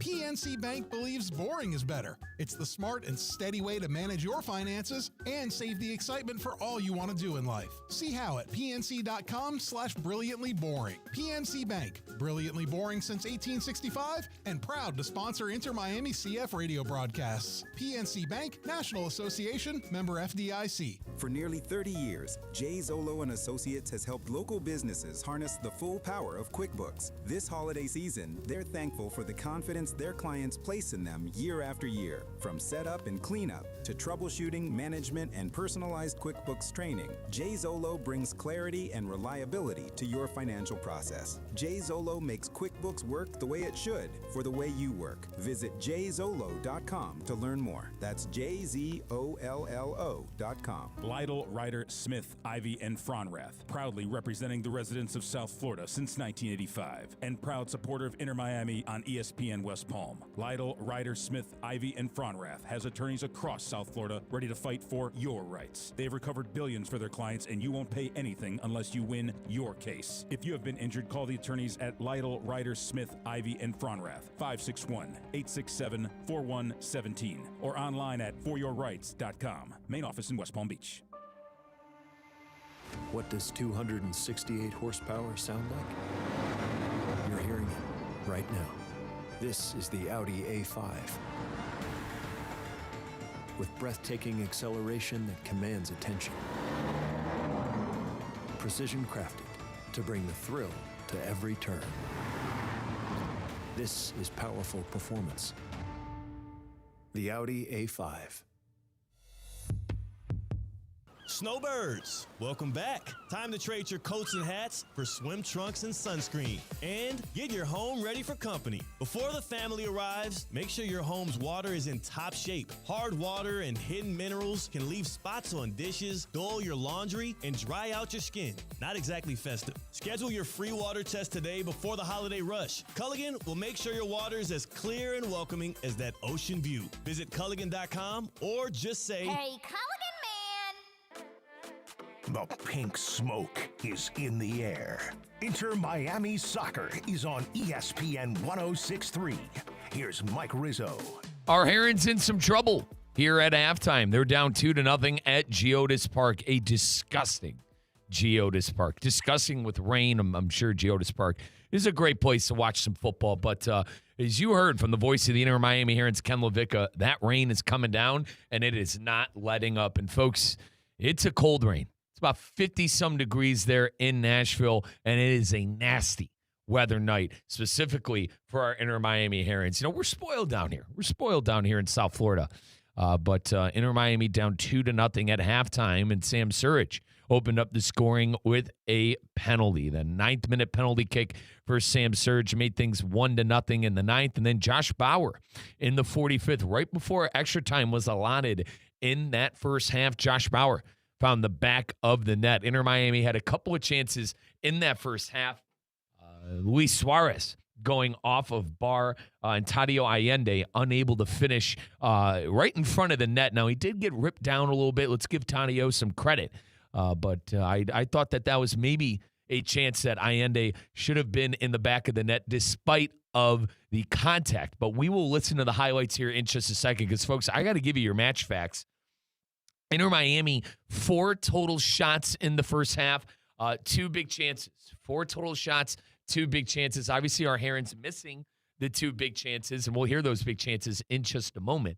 But they have a 0.9 XG, close to a 1 XG, while Nashville, on the other side, 6 total shots, 2 big chances, and they've been able to take advantage of a big chance with Josh Bauer. But that's kind of your statistics at halftime. Rocco Rios Novo was the one who awarded, Nashville the penalty. He came off his line, and he was apparently too aggressive, knee-to-knee, let's call it knee-to-knee, with a Nashville player in the box, and then Sam Surridge stepped up to the plate in the 9th minute and bagged it behind goal. And obviously, Josh Bauer, I mentioned already, in that 45th. Let's get to some highlights here. Let's hear Luis Suarez first, because Suarez went off of the bar. This was a big chance for our Inter Miami Herons. Inter Miami looked threatening at moments in that rainy, cold, and disgusting first half. Let's listen to Luis almost put it in the back of the net. Now he's on the move. DePaul. Great ball in the box. Suarez. He's 1v1 with Willis. A tough angle shot went off the bar. Went off the post on the near side. He got it past Willis, but the angle was too severe, and it went off the woodwork. So Luis Suarez almost getting in the back of the net in the first half, and then Tadio Allende ripped down. No point to the spot by the referee, but Allende maybe should have finished this one. Let's take a listen. Here's Alba. Low roller in front. Allende was hacked on from behind. He can't believe that he didn't get a foul called, as he could make contact with a sliding right foot. He was mugged inside the 6-yard area. Absolutely ripped down to the ground. Everybody's onside. Alba with a beautiful ball to the middle, and it clipped from behind was Tadio Allende. VAR did not get involved on the decision. They did not send head referee Alan Chapman to the monitor. So that's how that ended. No PK, no second look at it. Tadio Allende ripped down a bit by the Nashville defense, specifically Josh Bauer, the goal scorer in the 45th minute, but no call for Allende and no goals for our Inter Miami Herons. Once again, Sam Surridge, a penalty kick in the 9th, and Josh Bauer, a 45th minute goal right before extra time was allotted. There was 3 minutes of extra time added on and no goals or anything of substance in the 3 minutes right before halftime. I think the conditions are playing a big factor in the first half. Inter Miami, a couple of chances missed there, as we just heard. But the great one, Lionel Messi, not much of an impact in that first half. You wonder if weather, you wonder if a couple of things are getting to the GOAT. But I'm expecting a big second half coming up for Lionel Messi, who against Nashville, 12 total goals in his career. He has been a wrecking ball against Nashville. I'm expecting a big half from Lionel Messi. I think Coach Mascherano is in the locker room right now making some adjustments. Our voice in the Inter Miami Herons, Ken Levicka, you heard him on those calls. He also said something brilliant, I think, in that first half. I think Baltasar Rodriguez might be the first one that might get the yank. Might get the hook. I think maybe Telasco Segovia could come on for Inter Miami. We've seen Segovia throughout the season come off of the bench and make an impact. Segovia is one of those fun players for Inter Miami where he could be centralized. He could come off of the wing. I personally like Telasco when he's more of a number 10 role. You know, more of call it a Bruno Fernandes, world football kind of player, 10 role, a central attacking midfielder. But Segovia has made a lot of plays off of the edges as well. And I think he might be the first one to get his number called, especially in a game where Coach Mascherano is going to need some offense, being down 2-0. I think you can see Telasco Segovia off of the bench sooner rather than later. Now, a couple more substitutions that Coach Mascherano could maybe focus in on. I'm trying to think of more of the attacking players for Inter Miami. Now, believe it or not, Alan Abando is available off of the bench tonight. Abando has been dealing with hamstring injuries for the last 4 to 5 months. I think I'll have to check with Ken, but off the top of my head, I don't think we've seen Alan Abando since the FC Dallas game where he had a header goal. But Abando, obviously a young Ecuadorian player. He came on over from the Ecuador side, Barcelona, not to get mixed with the La Liga Barcelona side. And Atletico Madrid actually own his rights as a player. So this is a very talented player. If you need some offense, he hasn't seen action in a long time. If you need some offense, maybe, and then maybe if Luis Suarez is a little gas, throw him Alan Abando in there. And then Fafa Pico. I think Fafa Pico, a Swiss Army knife on the offensive side. He could come off of the edge. He could come off of the wings. He could also play a little striker. And Matteo Silvetti, who was an absolute, an injection of energy for that U20 Argentinian team who went very deep in the U20 World Cup. Matteo Silvetti actually scoring the game-winning goal in the semifinal. Folks, let's take our time out here on your Inter Miami halftime report. When we return, we'll throw things to Ken Levicka for the second half. Once again, 2-0, Nashville on top. Inter Miami, Coach Mascherano going through some halftime adjustments right now in the locker room. We'll get to the voice of the Herons coming up next on your Inter Miami Radio Network. They served our country. Now it's our turn to serve them. On Friday, November 7th, Habitat for Humanity of Greater Palm Beach County hosts Veterans Build, a day of service improving and repairing homes for local veterans. You can make a difference. Donate, sponsor, or roll up your sleeves and help. Visit habitatgreaterpbc.org to learn more and to get involved. That's habitatgreaterpbc.org. Let's build for those who've served. Putting the ball behind the keeper takes lots and lots and lots of tireless work that leads to something brilliant. It's the same with PNC Bank. They take a smart, practical approach with your money so you can score brilliant financial goals. PNC Bank, brilliantly boring since 1865 and proud banking sponsor of Inter Miami CF radio broadcasts. Visit pnc.com/brilliantlyboring. PNC Bank, National Association, member FDIC. What does 268 horsepower sound like? You're hearing it right now. This is the Audi A5. With breathtaking acceleration that commands attention. Precision crafted to bring the thrill to every turn. This is powerful performance. The Audi A5. Lytle, Ryder, Smith, Ivy, and Fronrath, proudly representing the residents of South Florida since 1985, and proud supporter of Inter Miami on ESPN West Palm. Lytle, Ryder, Smith, Ivy, and Fronrath has attorneys across South Florida ready to fight for your rights. They've recovered billions for their clients, and you won't pay anything unless you win your case. If you have been injured, call the attorneys at Lytle, Ryder, Smith, Ivy, and Fronrath, 561-867-4117, or online at foryourrights.com. Main office in West Palm Beach. It's Inter Miami Soccer on ESPN 106.3. Let's get back to the pitch. Here's Ken LaVicka. Giannis Park, Nashville, Tennessee. And Inter Miami fans, there is going to have to be quite an effort here in the second 45. The hosts, Nashville SC, a 2-0 advantage over Inter Miami. Ken LaVicka back here with you. Alongside Alan Rodriguez, our on-site engineer, and back in the network studios, you just heard him doing an outstanding job as always, Mike Rizzo in West Palm Beach, Florida. It is closing in on the 50-degree threshold, getting into the upper 40s, so it's uncomfortably chilly, at least for those who spend significant time in South Florida here in the Music City.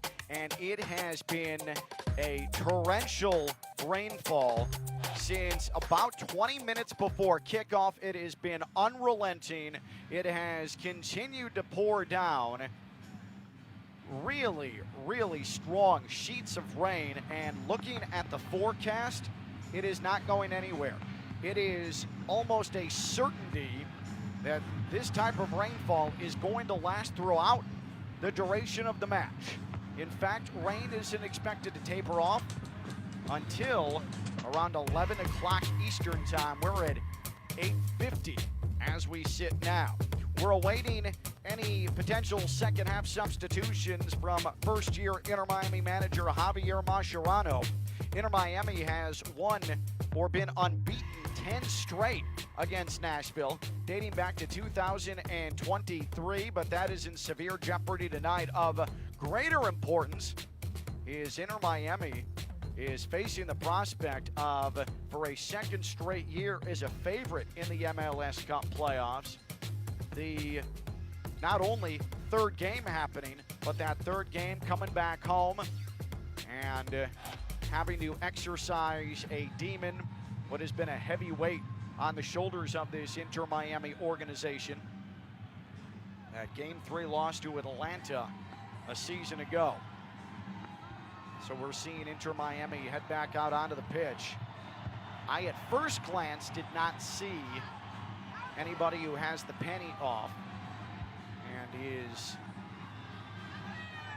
going to be a second half substitute. There's Baltasar Rodriguez. Nope, there's Telasco Segovia. Segovia, let's see who he has come on for. Telasco Segovia will enter for Inter Miami. The young Venezuelan, a Venezuela international. Telasco Segovia is on. So with Baltasar Rodriguez on, I wonder if it's Tadeo Allende who has come off. We're awaiting confirmation now. Both teams have come back out onto the pitch. So Telasco Segovia, a second half substitute coming out of the dressing room. Inter Miami in its all black uniforms, pink lettering, numbering, and trim. And Nashville in its home gold tops, blue lettering, numbering, and trim. A blue stripe across the chest and blue shorts as well.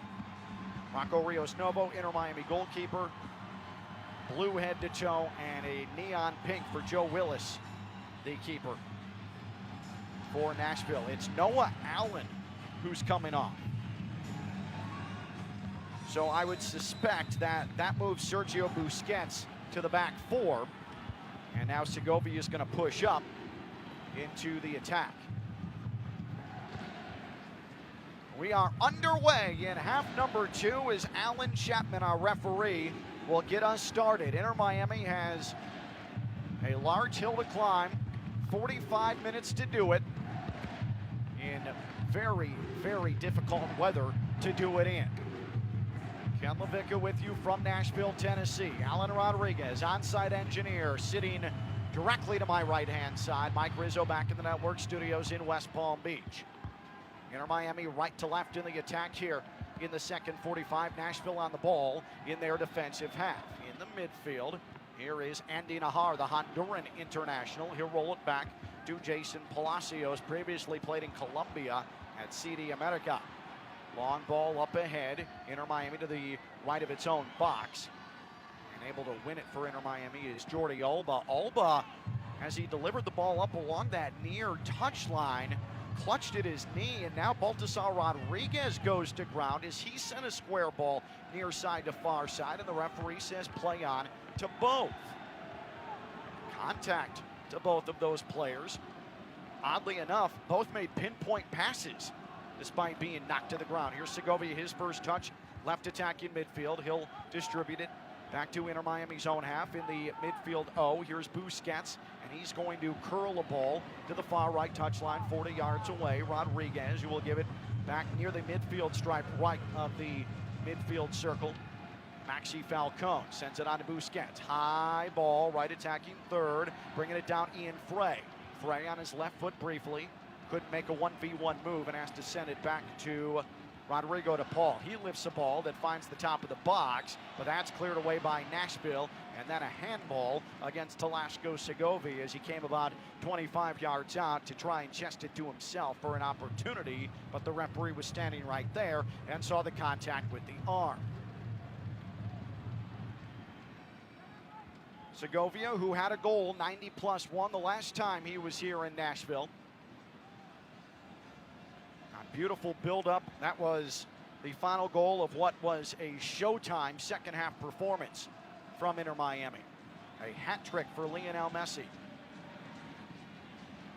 Here is Luis Suarez. Nearly stole a ball in the Nashville defensive half, but couldn't quite get the correct touch on it. Here's Nashville. Some close-range passing. Talasco Segovia a steal, but then fit it to absolutely nobody in the Nashville defensive third. And here comes Nashville attempting to hit on the counter. PJ Callahan at halftime, Nashville manager, said that he wants his team to continue to be aggressive and also take advantage of their counter opportunities. One of those counter opportunities resulted in a point to the spot and a penalty opportunity in the 8th minute that was converted by Sam Surridge. And then Inter Miami conceded right before halftime on a corner that was swept home by Bauer close range on poor marking. Inter Miami does not have a free kick within 40 yards of their attacking goal, nor do they have a corner tonight. Bereft of any sort of notable set pieces. We are getting close to 4 minutes in this second half, 2-0 Nashville. Here's a ball headed backwards by the Nashville defender. Suarez was trying to work around a defender to get there. Inter Miami nearly had a turnover collected in the Nashville defensive half, but a heavy touch, and now here's Nashville. Midfield circle, into the right attacking third. This is Nahar. Nahar angling to the right, good feed outside the upper right of the box. Now outside the right portion of the box is Muil. Feeds it back outside right channel. Yazbek now to the right wing, heading to the middle channel. Tag Seth about 30 yards out, and he has to send a backwards ball midfield circle, but on the charge again, Nashville. And Surridge was offside. Yazbek wanted to pick him out outside the penalty arc. Surridge a bit flat-footed. He gives a thumbs up to Yazbek and says, hey, not bad. I like the idea. Who is going to find a way to bring Inter Miami back into this match? If they can find a way back into this match. It has been a quiet night for the big-timers.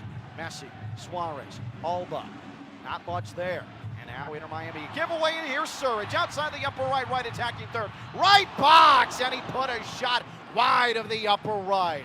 At the last moment, he got off balance and he sailed it into the seats. He was 1v1 on Rocco Rios Novo. Now credit to Rios Novo. After Falcone was able to impede his progress, Rios Novo successfully cut off the near post, had positioned himself well, and that forced Surridge to have to make a decision with his right foot, and with Falcone tracking him to the left, Surridge panicked a bit and was off the mark. Inter Miami, though, needs some sort of response. They escape a 3-0 hole there. They need to find something in the attack, and Nashville is really defending well as Nahar slides a ball away from Alba about 30 yards away in the Inter Miami left attacking portion near touchline. Sergio Busquets tries to head a ball into a danger area in the attacking midfield. Won again by Nashville. And then Telasco Segovia is called for a foul as he made contact with Alex Muil of Nashville in the home side's own half. So Muil is clutching at his wrist in pain. Inter Miami this week, Tuesday, announcing the extension of midfielder Yannick Bright through 2028, an option through 2029. Have to expect that Yannick Bright is going to see some time tonight, but Inter Miami is going to have to either keep this 2-0 by that time to have Bright ultimately effective or close the gap here. Here is Ian Frey on the right wing, sends it short range. It is the first touch for Rodrigo at a pole. Or the second touch, I should say, in the opening 6 minutes of this second half.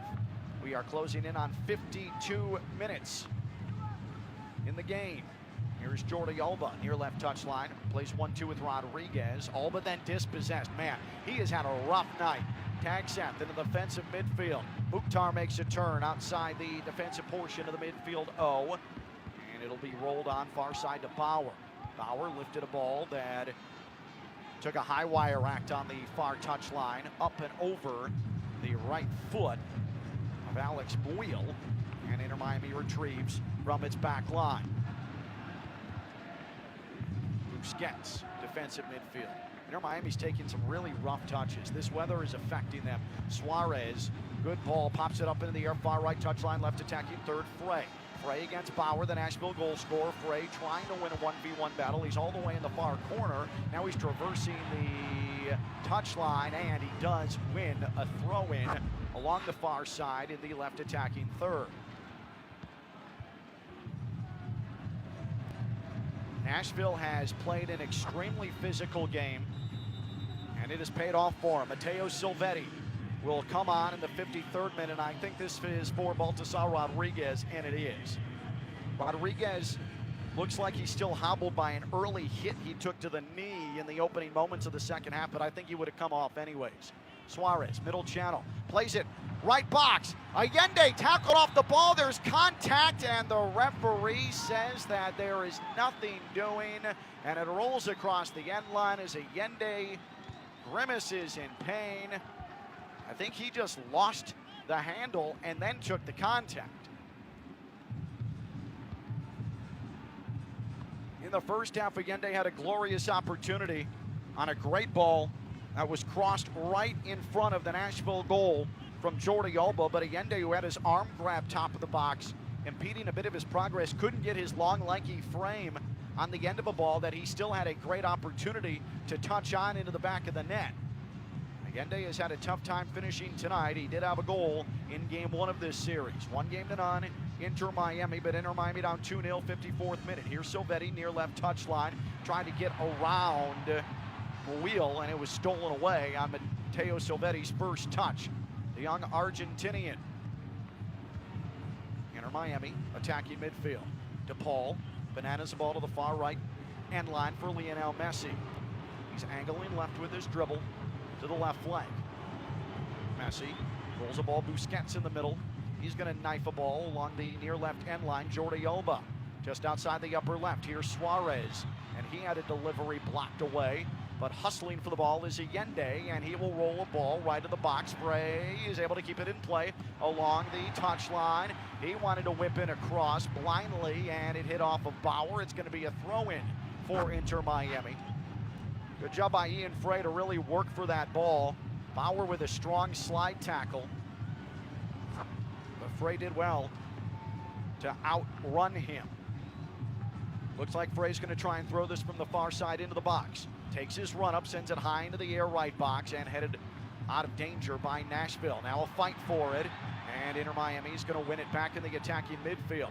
Busquets to the right wing. Messi, one touches it. Back to Messi outside the penalty arc. Messi wanted to play through. It never got there, but it is won by Segovia. Makes a turn, brushes off a ball. Left wing, Alba.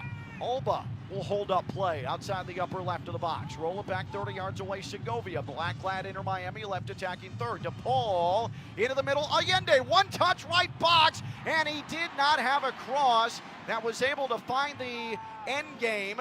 It was a weak delivery. Inter Miami has it back, though, 30 yards away. DePaul, middle channel, goes to the near channel, and he's taken off the ball. And now Nashville's on the counter. Into the right attacking half. Corcoran coming up the right wing. Corcoran had a pass that was marked well by Segovia. Go behind Surridge, and Inter Miami sweeps it back to its keeper, Rocco Rios Novo. Inter Miami's asking questions, but still cannot get a shot off, let alone put themselves in a spot to score a goal.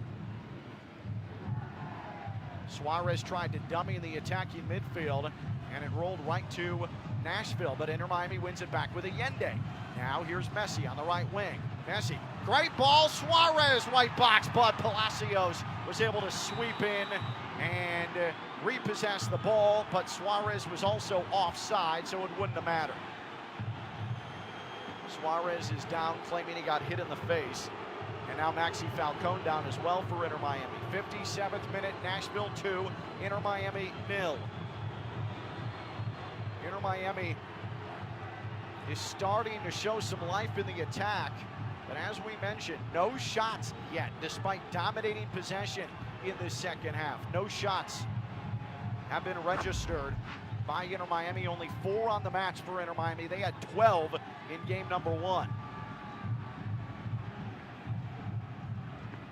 Suarez might have taken a light back of hand from Palacios, trying to win that ball in the right box, but he was not going to get that call. Surridge in the 8th minute for Nashville won a soft penalty with contact with the keeper, Rocco Rios Novo. Oh, that was an elbow. Never mind, not back of the hand. That was an elbow that Suarez took on the right eye socket. It was inadvertent, certainly. That was not purposeful. And Inter Miami in its right defensive third has Alba send a space ball high into the air. Silvetti got a head on it for Inter Miami, and now Inter Miami defensive midfield. DePaul was dispossessed, but Inter Miami wins it back with Falcone. Now Segovia looking for a way to win the ball, and he finally does through 2 defenders. Inter Miami left attacking half. Messi sends a ball right box. Allende now outside the lower right of the box. Wanted to back heel onto Suarez. Suarez couldn't quite get there, and Nashville clears across the far touchline. Another deep attacking third throw-in for Inter Miami. Sent to the outside right channel, Rodrigo DePaul. He'll curl a ball middle channel. Busquets sends it to the near left side. 30 yards out, Alba will deliver it to the attacking midfield, Busquets. Inter Miami in the 59th minute down 2-0. Ian Frey drives forward into the lower right. Floats a ball to the upper left. Alba lays it off Messi outside the penalty arc, and Messi wanted to deliver a pass to Suarez, blocked away, but DePaul has it now for Inter Miami, 30 yards out. Alba, left flank. Now Segovia recycles to the same area. Now left box, Alba. Alba will deliver it backwards. Left wing.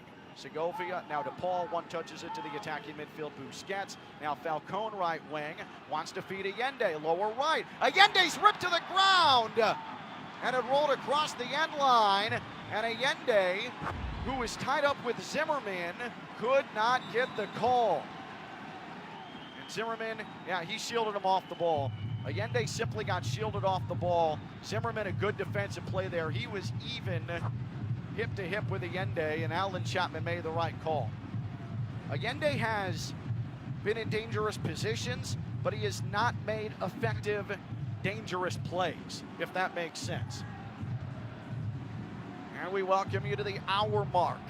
Nashville 2, Inter Miami 0. Inter Miami's already made 2 substitutions. Velasco Segovia for Noah Allen. Mateo Silvetti came into the match for Baltasar Rodriguez. Inter Miami's had the vast majority of the possession. I mean the vast majority of the possession in this first 15 minutes of the second half, but absolutely no danger to the goalkeeper, Joe Willis. throw in defensive half to attacking half for Nashville. Rare time they have been in Inter Miami's half in this second period of this match. Alba will throw it in near right touchline after winning the ball back for Inter Miami in his own half. Busquets pushes it to Rocco Rios Novo in front of Inter Miami's own goal. Now Nashville pressing. Falcone split two defenders and did a good job keeping his footing, but he will turn it over in the Nashville attacking midfield, far touchline. All things considered, he did well. He had no help, and he was able to get out of danger. Here's Nashville, tag set for one defender, two defenders, sends it outside left channel. Now left attacking third, a whipping cross, not well struck, and it takes a one hop to Rios Novo, who waited at top of his 6-yard area. Alba, long ball, Silvetti, left wing. Silvetti, can he win it? Nope, Palacios cut in front of him, and then a good job of keeping it in play, and now Nahar has it for Nashville. Oh, and he made Segovia look foolish defensively as he gets it into the attacking midfield. Perhaps something building here for Nashville. Tag set behind the defensive portion of the midfield. Oh, to the far side, Bauer, Inter Miami, able to get back defensively. But the 1v1 battle's not quite there for Inter Miami tonight. Good support for Nashville all over the pitch. Tagseth, good ball, far left touchline. Oh, Mukhtar leaking free. Surridge, left box. Surridge. Jordi Alba may have just saved Inter Miami's chance of staying in this match as he got a foot on a cross for Surridge, who had an open teammate on the back post, and Alba got a foot on it, and it goes off of Surridge for a goal kick. That was wonderful from Jordi Alba, who was furious with the official on the far side, thinking that there should have been an offside. First substitution for Nashville, Jacob Schaffelberg will take Eddie Tagset off the pitch. Schaffelberg, 3 goals all time against Inter Miami, and he scored last Saturday right before halftime, before Inter Miami had the goal-scoring deluge that delivered them a 5-2 win.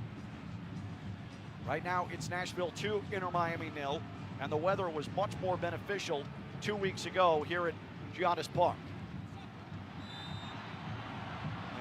Lionel Messi is struck down far side along the midfield stripe. A foul and a free kick, and he wanted to force the action, was looking for Silvetti on the right wing, couldn't pick him out. Inter Miami wins it back with a throw-in their attacking half. Here is Suarez, had it poked away from him. Suarez has not been very effective on the ball tonight, and then DePaul slips down far touchline and hands Nashville a throw-in. It is just not Inter Miami's night. Even the simplest of tasks has given Inter Miami problems. Let's take 10 seconds for stations to identify themselves. It's Inter Miami football.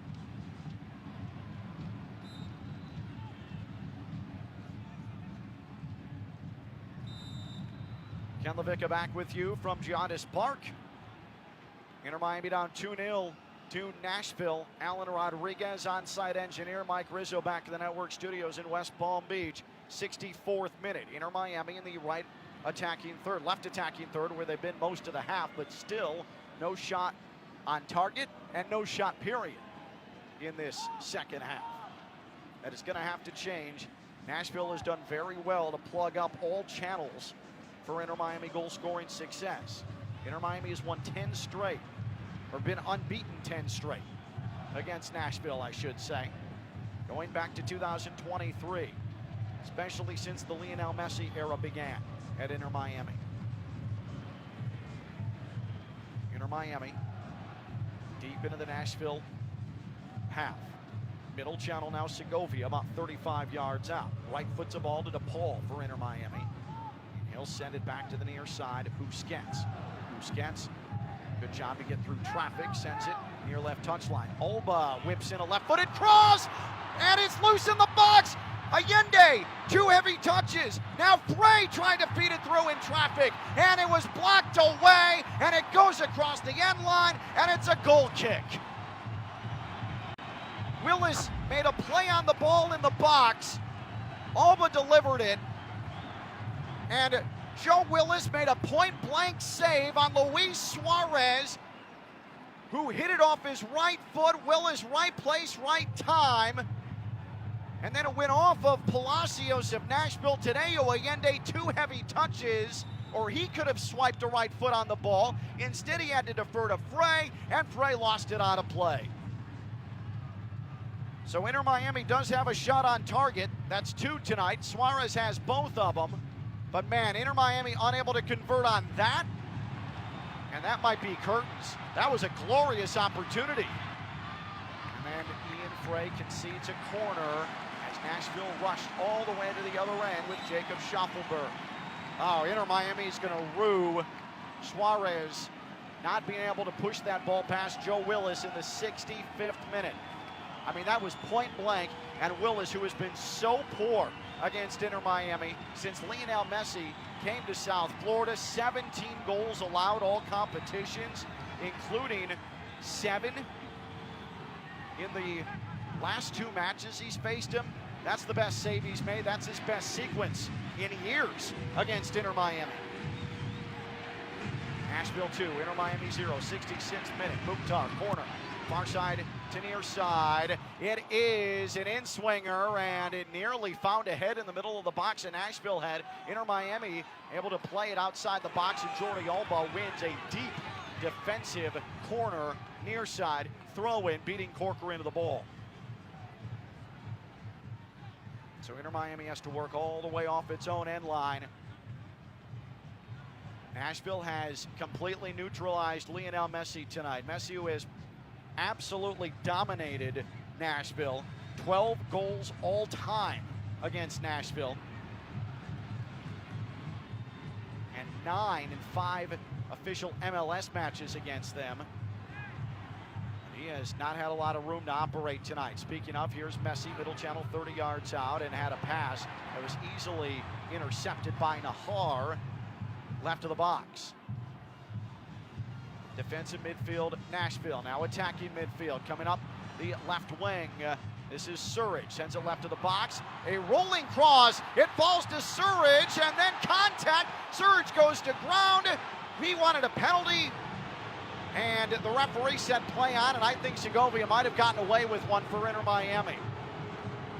Now Inter Miami rushes forward, left attacking half.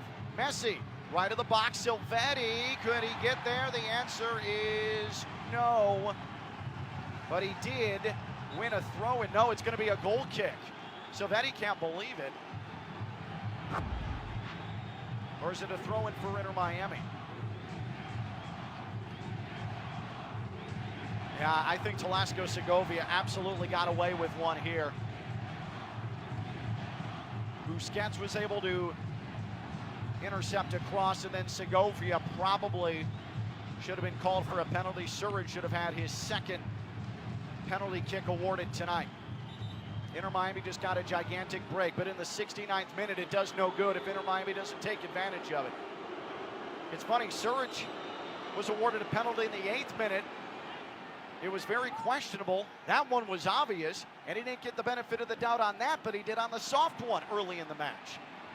Inter Miami, by the way, was awarded a throw-in on that last sequence. Just for clarification purposes. And the referee, Alan Chapman, requested Matteo Silvetti throw it in again. Left attacking third, Inter Miami, with the throw-in with Silvetti near the corner flag. No, it's Nashville, my apologies. There's your clarification. Nashville throwing. And it's all the way to the Inter Miami attacking midfield where it's won. A pass to Allende in the middle channel. And now Alba skies a ball, right wing. Messi and Silvetti were in close quarters. Inter Miami watches a ball roll across the far end line, about 26 yards from goal. Inter Miami throwing. Messi. Good ball to Segovia, who's pressured. And Inter Miami has Messi push it on to Busquets. He whips the ball outside left channel. Alba now left of the box. Suarez. Suarez floats in a cross. Nashville got a head on it. And now Mukhtar has it. Mukhtar 1v1 against DePaul. DePaul able to win it back. Good job by DePaul. Ian Frey outside the penalty D. His shot's blocked. It's loose lower right. Messi with a cross. And it is going to be a foul against Inter Miami behind the play.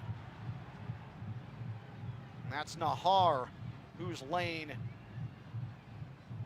in the penalty box. And he is nursing his left thigh area.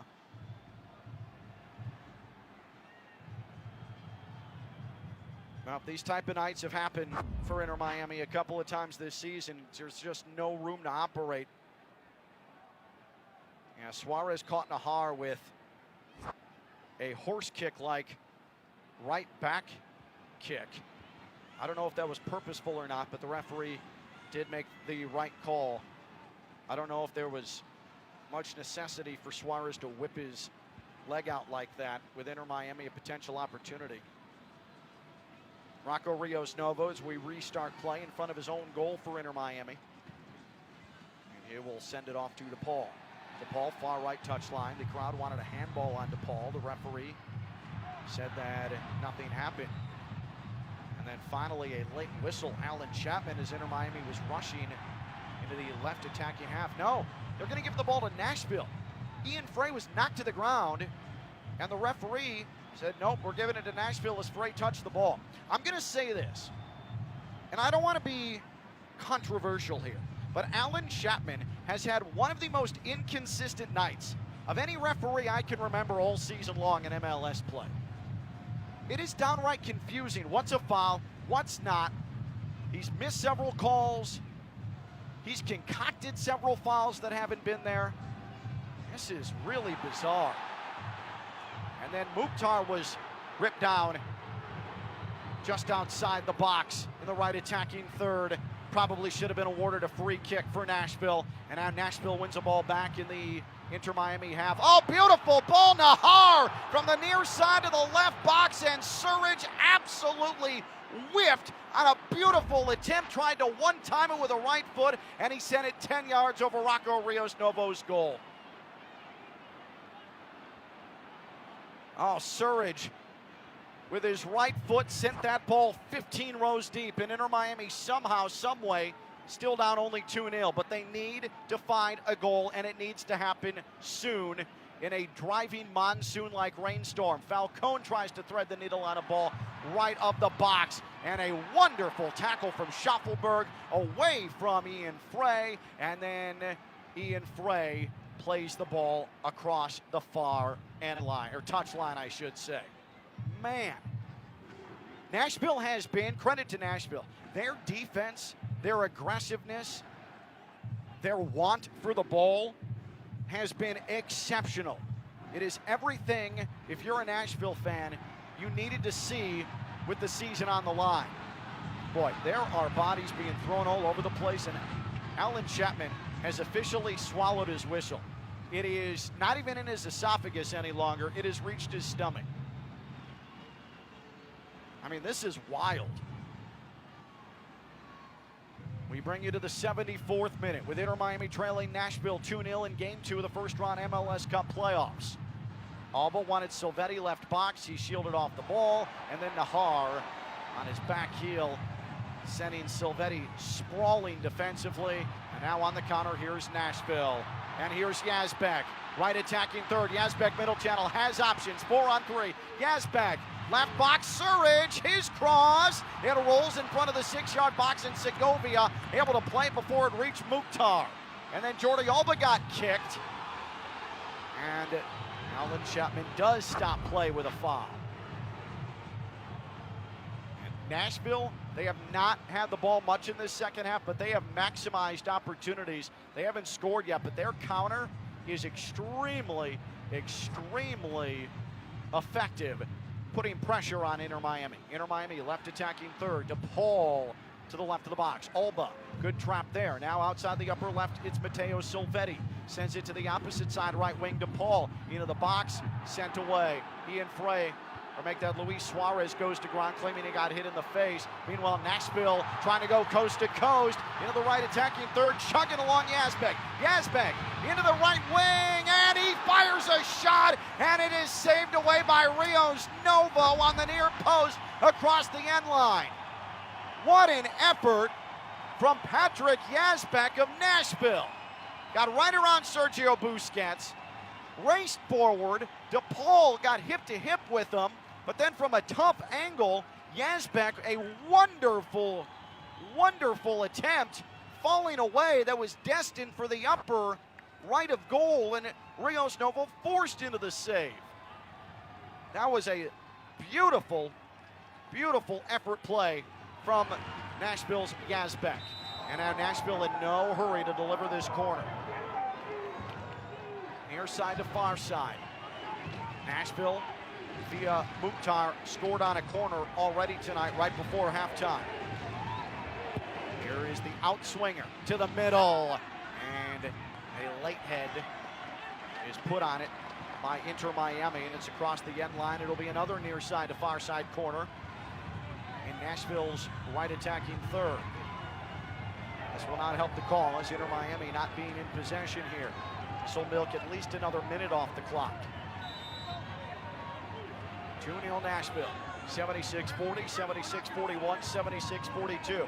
If this result holds, we'll talk to you again Saturday for a deciding game 3 between these two sides. Mukhtar again. Another outswinger on the way. And Alan Chapman blows his whistle. He's going to sort out bodies here. And Surridge has been shown a yellow for Nashville.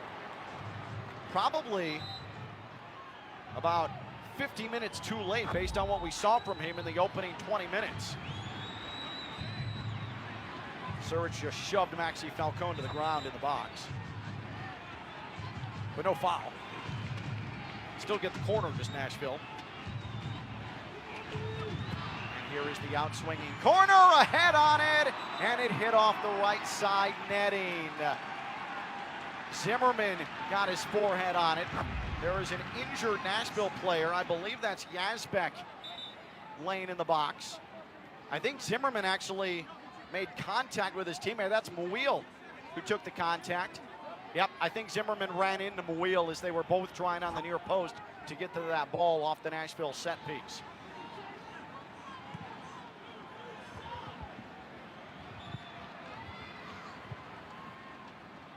This is the Inter Miami flagship, ESPN 106.3. You're also listening on ESPN South Florida, the free app.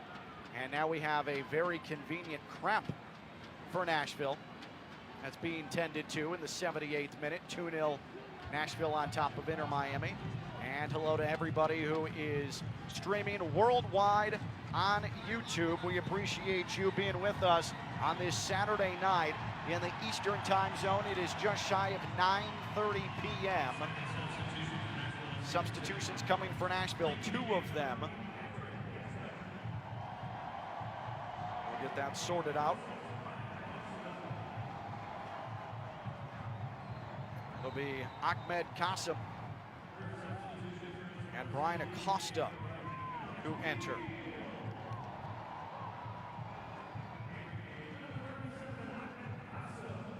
So Yazbek comes off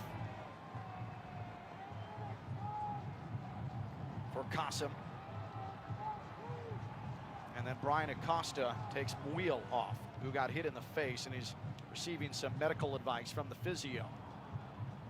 Inter Miami in the 79th minute going to have a throw in its own half, near side.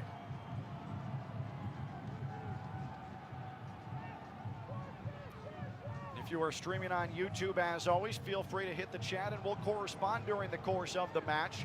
Inter Miami in some dire straits here, down 2-0 as we approach 80 minutes gone. Inter Miami into the right wing, left attacking third Frey. Frey off the mark momentarily with a pass to Segovia, but he gets a left foot on it. And now Alba had a pass go through the legs of a defender, but it rolled right to Segovia. Outside the left portion of the box, nutmegs a defender. That was Surridge. And now it's sent to the middle channel, chested down to Paul. DePaul 30 yards out. Didn't have much of an option with this ball. Then he's knocked to the ground from behind, and a foul is called against Qasim.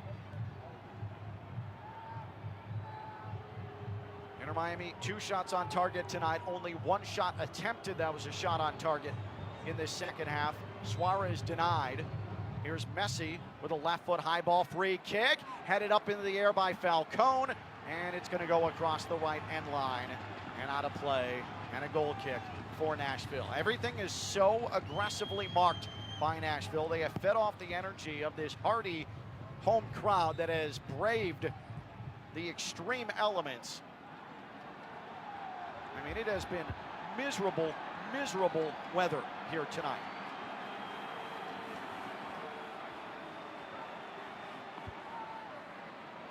In the 80th minute, there's an injury that's going to be tended to. It's Surridge. Suarez is joined with a couple of Nashville players.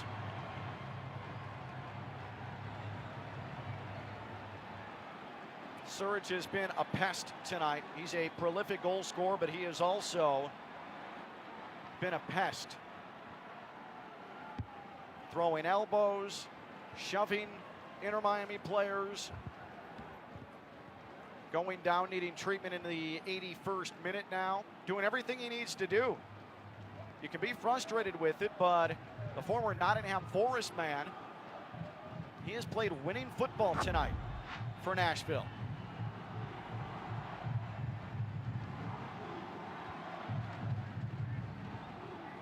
Yeah, Surridge needed treatment for something that is clearly not an injury. He just nestled himself to the turf with the play well ahead of him. Teal Bunbury is going to replace Sam Surridge and try and see through this 2-0 scoreline for Nashville. So unless Inter Miami can do something that seems to be increasingly unlikely, Game 3 will be in South Florida, Chase Stadium next Saturday, time to be determined. Have to imagine probably going to be a primetime game. And Inter Miami will face the exact same prospect they did a season ago at home, do-or-die Game 3, and they lost a year ago in the biggest upset in Major League Soccer history, Atlanta with the win. Can Inter Miami overcome that if there is indeed a Game 3? Suarez and Palacios get tied up. Inter Miami a throw-in, left attacking third from the near side, and it rolls to Segovia, who fires a ball outside the midfield circle right side to Falcone in the attacking midfield. Messi with a left-footed ball that never reached its target near the penalty yard, but a steal for Messi. Messi on his right foot. Messi, right box, beats a lower right. Suarez across, make it Frey, and it'll be slid out of play by Bauer, and Inter Miami has its first corner of the night. Far side and near side, presented by Lytle, Ryder Smith, Ivy, and Fronrath, representing injured people and their families for more than 35 years. Visit foryourrights.com. Messi having his arm grabbed, his jersey grabbed, still able to traverse. Short corner for Inter Miami. Messi is wrestled down right of the box, ripped to the turf, and Inter Miami's going to have a free kick, and it's a fourth card of the night shown to Nashville. It's Schaffelberg. That one was pretty obvious. But Inter Miami's going to have to find a target, which has been extremely difficult. First free kick within 35 yards tonight for Inter Miami. Comes right to the box in the left attacking third. Into Lionel Messi, tough angle with the left foot. Does he try to feed it or put it on target?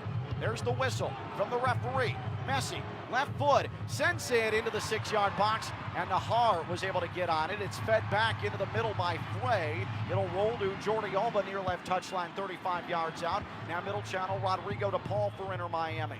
On to Busquets. Busquets, left-footed sky ball outside the upper left portion of the box. Alba now into the left flank. DePaul, heavy touch. It was poked away, but Jordi Alba retrieves about 40 yards out.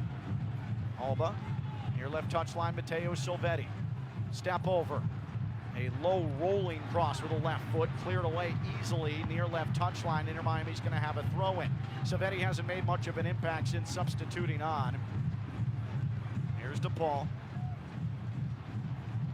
Now Busquets attacking midfield. A sliding attempt at a pass and unable to get to Frey, but Inter Miami wins it back with Segovia. Segovia outside the upper right to the middle, and Messi a left foot. It was right at Willis who made the save. Messi couldn't direct it exactly where he wanted to. Good ball from Segovia. Messi at the top of the box. He had an entire left side of goal open, but his momentum carried him to deliver that ball to Willis, who is standing shaded to the right side, and that's the type of night it's been for Inter Miami. And the pressure on Joe Willis's goal has been a little bit late to make much of a difference. Nashville in their right attacking third. Jordi Alba takes the ball away from Schaffelberg, and Inter Miami back the other way. Only 4 minutes until we hit 90. Long ball to Paul, chases on Silvetti, and Willis is going to get there upper left, and he'll pick it up on 2 hops. Well, Joe Willis has had a redemption night. He has had a miserable time against Inter Miami in his career since Lionel Messi jumped into the scene. But he has hit 2 big saves tonight, one on Suarez point blank, and another just moments ago on Lionel Messi, who had good pace on a left-footed shot. Nashville wins the ball in their attacking half. Up 2-0. 86.5 minutes have expired here in the Music City. Messi in this driving rain that these two sides have experienced all match long. Frustration showing on his face.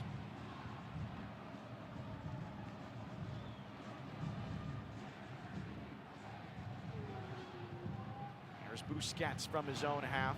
Sends it into the attacking half, far touchline. Frey onto Messi.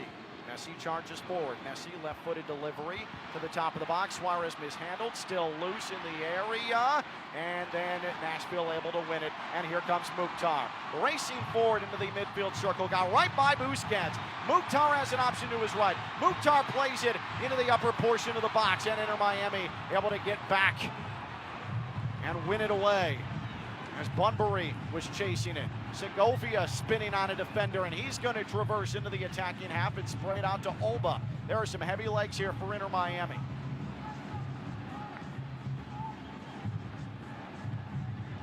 Some tired legs. They're trying to push forward, but you can see it. Inter Miami players just lumbering. Inter Miami going attacking half to defensive half. Falcone from the right of the midfield O. Gives it up to Segovia. About 42 yards away. Segovia sends a ball across the top of the midfield circle. Now far side, right touchline, Frey. Frey whips in a ball. It took a deflection, and it's out of play. Another corner for Inter Miami.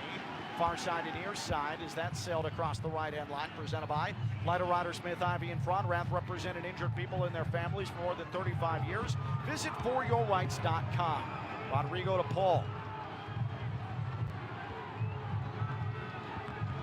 Miami needs to pull one back here in short order, and that corner was sent all the way to the left box. Alba tried to finesse a ball in, and it took a deflection up into the air. Willis punches it away for Nashville, and Inter Miami left side, a throw-in on the near side. Inter Miami minutes away from being forced to play a Game 3 next Saturday in South Florida against Nashville. Outside the upper right now, into the upper right, Messi. Messi left foot, and he scored! The defender backed off, and he blasted it with a left foot into the upper right. Nashville makes a mistake defensively. Messi makes him pay. It is 2-1 in the 89th minute. Lionel Messi has given Inter Miami a pulse. I don't know what the Nashville defense was doing. Messi had the ball just inside the top border of the box in the upper right, and then they simply backed off, and that gave Messi an additional touch, and he's going to finish that every single time. And the guilty party is Josh Bauer, the right back. I just don't know what he was thinking. So Lionel Messi has collected his 13th goal all-time against Nashville, and we'll see how much added time is left.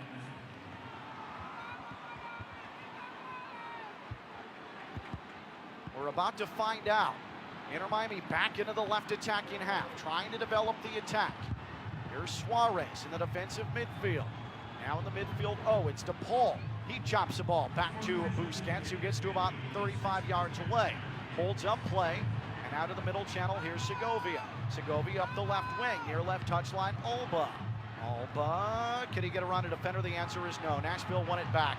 Just not a good touch from Alba, but a great job by Sergio Busquets to win it back for Inter Miami. 90-39, 90-40, 90-41.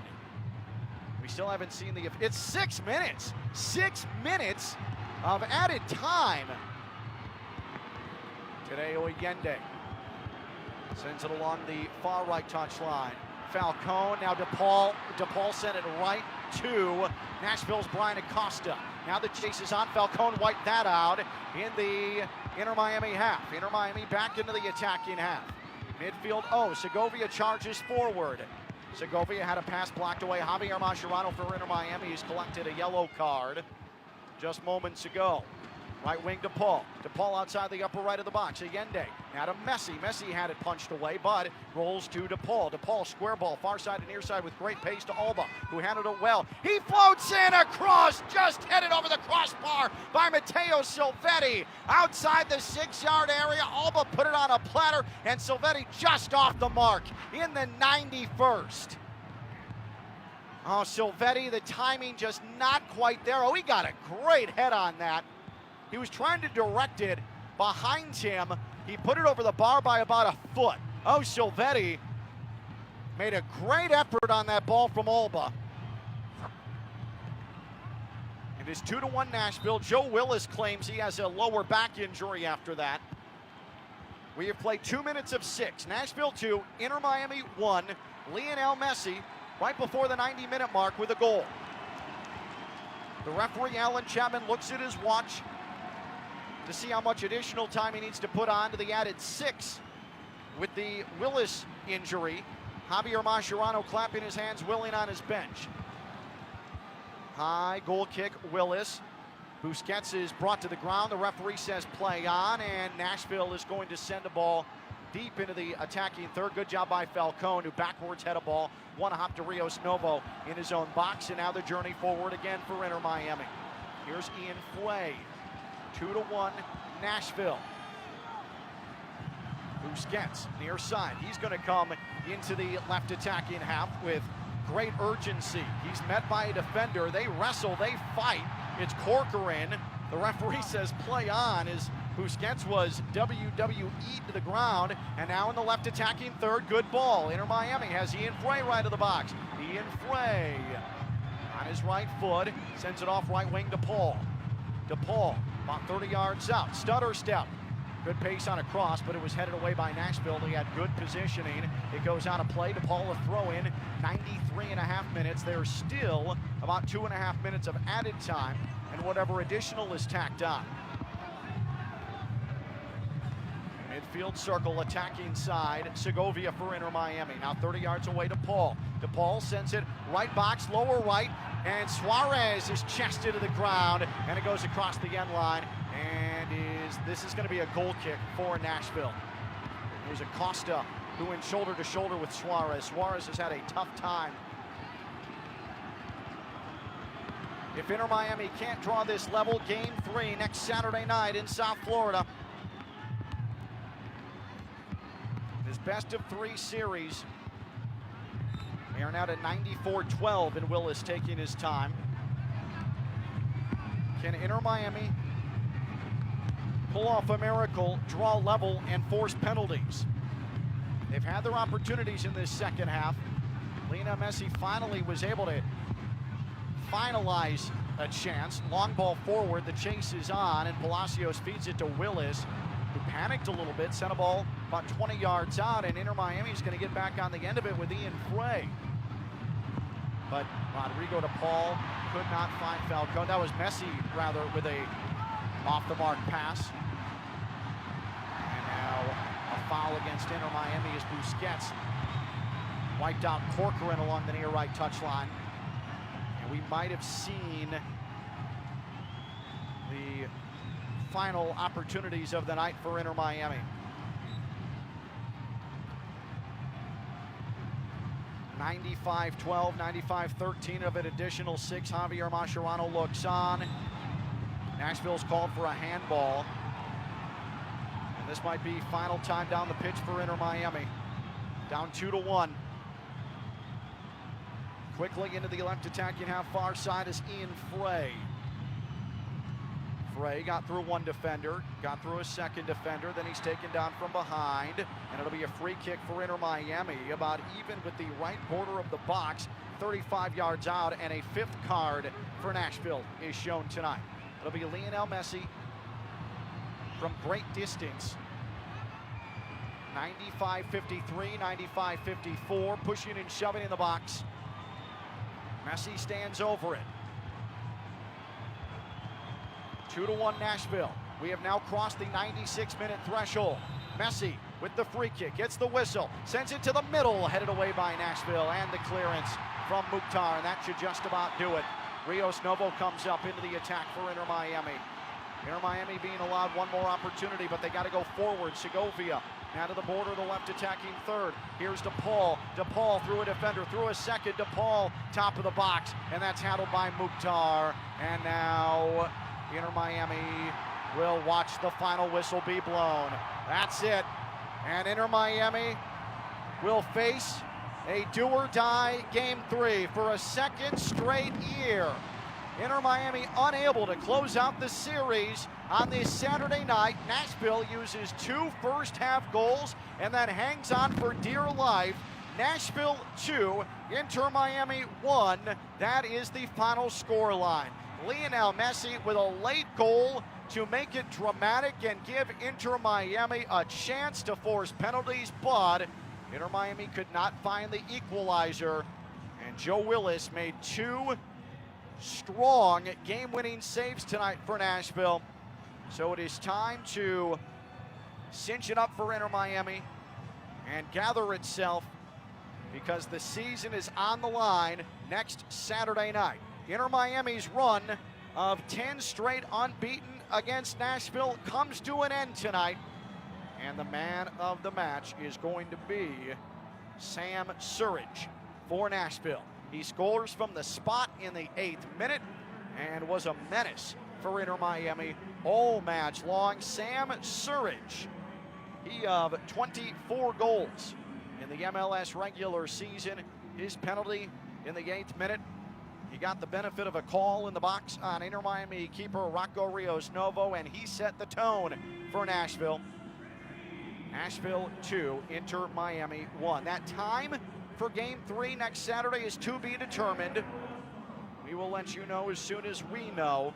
But Inter Miami, for a second straight year, looking elimination square in the face, even 1-1 with Nashville. Inter Miami, as the favorite, will come home in front of the friendly fans, and make sure that Inter Miami fans, you have got to get out to Chase Stadium. You do not want this to be the final match at Chase Stadium ever. Like to keep it going for as long as you can at Chase Stadium. For your tickets, InterMiamiCF.com, InterMiamiCF.com. For Alan Rodriguez, on-site engineer, I'm Ken Levicka. Your final scoreline for a final time from Giannis Park in Nashville, Tennessee. Nashville 2, Inter Miami 1. Mike Rizzo has your post-game show back to the network studios in West Palm Beach after this. This is Inter Miami football. Good night, At St. everybody. Lucie Battery and Tire, batteries came before tires. We've been selling and servicing all types of batteries for over 50 years. So when you need a battery for nearly anything, we have it, as well as the fast professional installation you need. We carry premium batteries for all your needs: automotive, commercial, marine, RV, and specialty. We also offer delivery and on-site installation, serving our customers quality products for over 50 years in the home of honest, reliable service. Go to slbt.com and book your next appointment. Hey, it's Theo, and let's be real, moving sucks. Boxes, packing, all that stress, who's got time for it? That's why there's Safebound Moving and Storage. We handle everything. Whether you're moving local or long distance, we offer a headache-free experience, just the way moving should be. Get your free quote today at safeboundmoving.com, because every move should feel safe with Safebound. Football season is here, and the ultimate game day headquarters is Twin Peaks. Whether it's college Saturdays or NFL Sundays, catch every kickoff, every touchdown, every Hail Mary right here at Twin Peaks. Eats, drinks, scenic views. From scratch-made favorites to ice-cold 29-degree draft beers, Twin Peaks is delivering all the winning plays. Looking for a stronger lineup? No one does game day like Twin Peaks. Twin Peaks, come for the game, stay for the experience. PNC Bank salutes you, Soccer on the Radio listener. While others will just read about the match, you're laser focused on every detail. At PNC Bank, we get it. We're all in on helping you make smart money moves and score your financial goals. See how at pnc.com/brilliantlyboring. PNC Bank, proud banking sponsor of Inter Miami CF radio broadcasts and Brilliantly Boring since 1865. PNC Bank, National Association, member FDIC. What does 268 horsepower sound like? You're hearing it right now. This is the Audi A5. With breathtaking acceleration that commands attention. Precision crafted to bring the thrill to every turn. This is powerful performance. The Audi A5. Lytle, Ryder, Smith, Ivy, and Fronrath, proudly representing the residents of South Florida since 1985, and proud supporter of Inter Miami on ESPN West Palm. Lytle, Ryder, Smith, Ivy, and Fronrath has attorneys across South Florida ready to fight for your rights. They've recovered billions for their clients, and you won't pay anything unless you win your case. If you have been injured, call the attorneys at Lytle, Ryder, Smith, Ivy, and Fronrath, 561-867-4117, or online at foryourrights.com. Main office in West Palm Beach. Tina, I've been looking everywhere for you. Hey, Colin, what's up? How's the gym? It's been great. I'm seeing results. My sports certified Vitacost products have made a world of difference. Oh, same. Isn't it great? Vitacost is basically the reason I've been able to keep up with Ironman training. Everything you need is in one place for my BCAAs, protein, and electrolytes. Best part, it's all clean and free of banned substances. Go re-up on your supplements today. Visit Vitacost.com and use code ESPN20 for 20% off. Level up your game with Vitacost. Not all moves reflect your lifestyle. At Safebound Luxury, we provide white glove services tailored for high-end homes, fine art, and designer furnishings. Our expert team ensures every piece is packed, transported, and placed with precision and care. If you're relocating a residence that deserves more than a basic move, schedule your private consultation today at safeboundluxury.com to experience the difference. This isn't just a move. This is the art of moving. Kaiser University's flagship campus. The 100-acre residential campus at 2600 North Military Trail in West Palm Beach extends Kaiser University's educational offerings to over 100 degrees. Kaiser University also has an athletic program with 26 national championships, including back-to-back-to-back lacrosse titles, and they just won their first ever national championship for men's tennis. Visit KUSeahawks.com for the latest on the championship flagship campus of Kaiser University.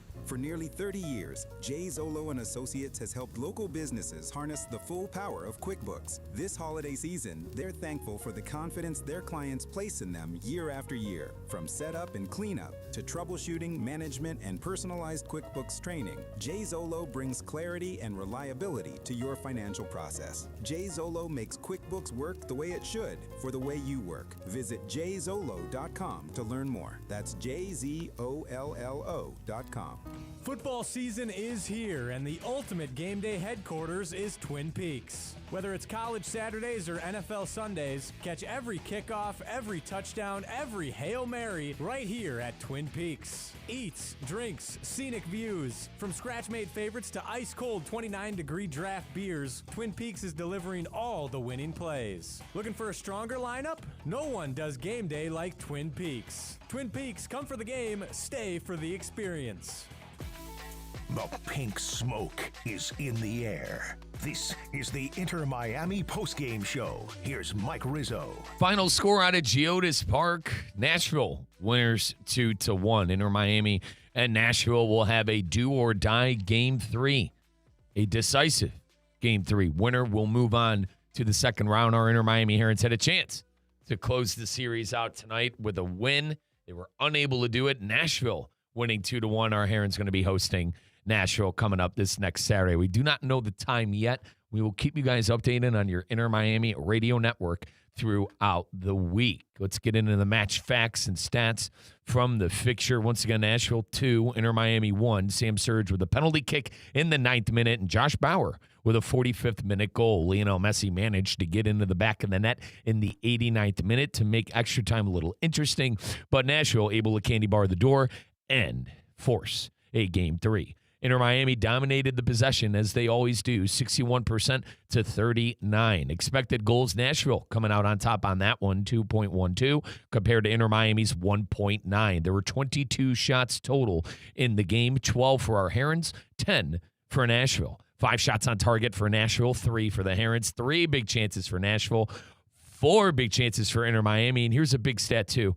Nashville had 1 big chance missed. Our Inter Miami Herons had all 4 big chances missed in the game. And my program director and boss, Brian Rowitz, actually texted me, a lot of missed chances for our Herons tonight, and ain't that the truth? Cold, wet, ugly football played in Nashville by our Herons tonight. But the good news is, home game, baby. Let's load up. South Florida, gear up, baby. We're going to need you loud and proud coming up on Saturday in a decisive Game 3, win or go home for our Inter Miami Herons. So let's make sure we cheer our Herons on into this second round. Our coverage will begin, actually TBD, when our coverage will begin on Saturday. Once again, we are still waiting on when these fixtures will be playing. And we still need to know how many Game 3s there are going to be throughout the MLS. Let's actually take a timeout. When we come back, we'll play Lionel Messi's goal-scoring highlight, and we'll also go around the MLS presented by our good friends at Audi. Test drive that brand-new A5 at your local South Florida Audi dealer. But when we come back, we'll go around the MLS knockout stage in the playoffs. We'll wrap things up and play Lionel Messi's lone goal for Inter Miami tonight on your Inter Miami radio network, powered by your South Florida Audi dealer. Hey, Steph Prince here, General Manager of ESPN West Palm, to tell you about a team that has meant a lot to me and this community for a long time. Bob and the team at Bradley Heating and Air Conditioning have been helping me stay cool for years, whether at home or in the office. And living in South Florida with 3 kids, I don't know what I'd do without them. Family owned and operated, serving Royal Palm Beach and beyond since 1980. Let the knowledgeable and trained team at Bradley help you with your residential and commercial needs, installation, repair, seasonal maintenance, upgrades of all makes and styles and models of HVAC equipment, and so much more. Bradley Heating and Air Conditioning does things right the first time and makes the process smooth, stress-free, and most importantly, keeps you cool. Give them a call at 561-793-7497. That's 561-793-7497 or BradleyAir.com. Any need, big or small, trust the amazing team at Bradley Heating and Air Conditioning. Touchdown! Racetrack is proud to support our local high school football teams. Whether it's Friday night lights or tailgate parties, Racetrack has whatever gets you going to fuel all the gridiron excitement this fall. Grab your favorite snacks, crispy chips, delicious Nathan's hot dogs, sweet treats, or our house-made pizza slices. Don't forget to quench your thirst with a variety of ice-cold drinks. Racetrack, your one-stop shop to fuel your football Fridays. Calling all sports fans, grab your MVP card and head to Duffy's, where you can catch all of the action. Not an MVP? Sign up for free and start earning rewards today. Duffy's is voted the best sports grill year after year with their award-winning burgers and wings. Don't forget about Duffy's famous 2-for-1 drinks all day, every day. And with over 80 TVs in every location, you'll never miss a minute of the game. Visit Duffy'sMVP.com to learn more. Duffy's, our game is always on. A bicycle kick is a risky move, and risky can be exciting for soccer, but not for your money. PNC Bank believes boring is better. It's the smart and steady way to manage your finances and save the excitement for all you want to do in life. See how at pnc.com/brilliantlyboring. PNC Bank, brilliantly boring since 1865 and proud to sponsor Inter Miami CF radio broadcasts. PNC Bank, National Association, member FDIC. The pink smoke is in the air. This is the Inter Miami Postgame Show. Here's Mike Rizzo.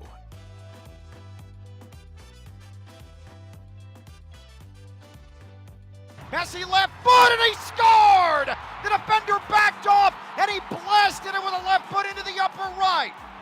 Nashville makes a mistake defensively. Messi makes him pay. It is 2-1 in the 89th minute. Lionel Messi has given Inter Miami a pulse.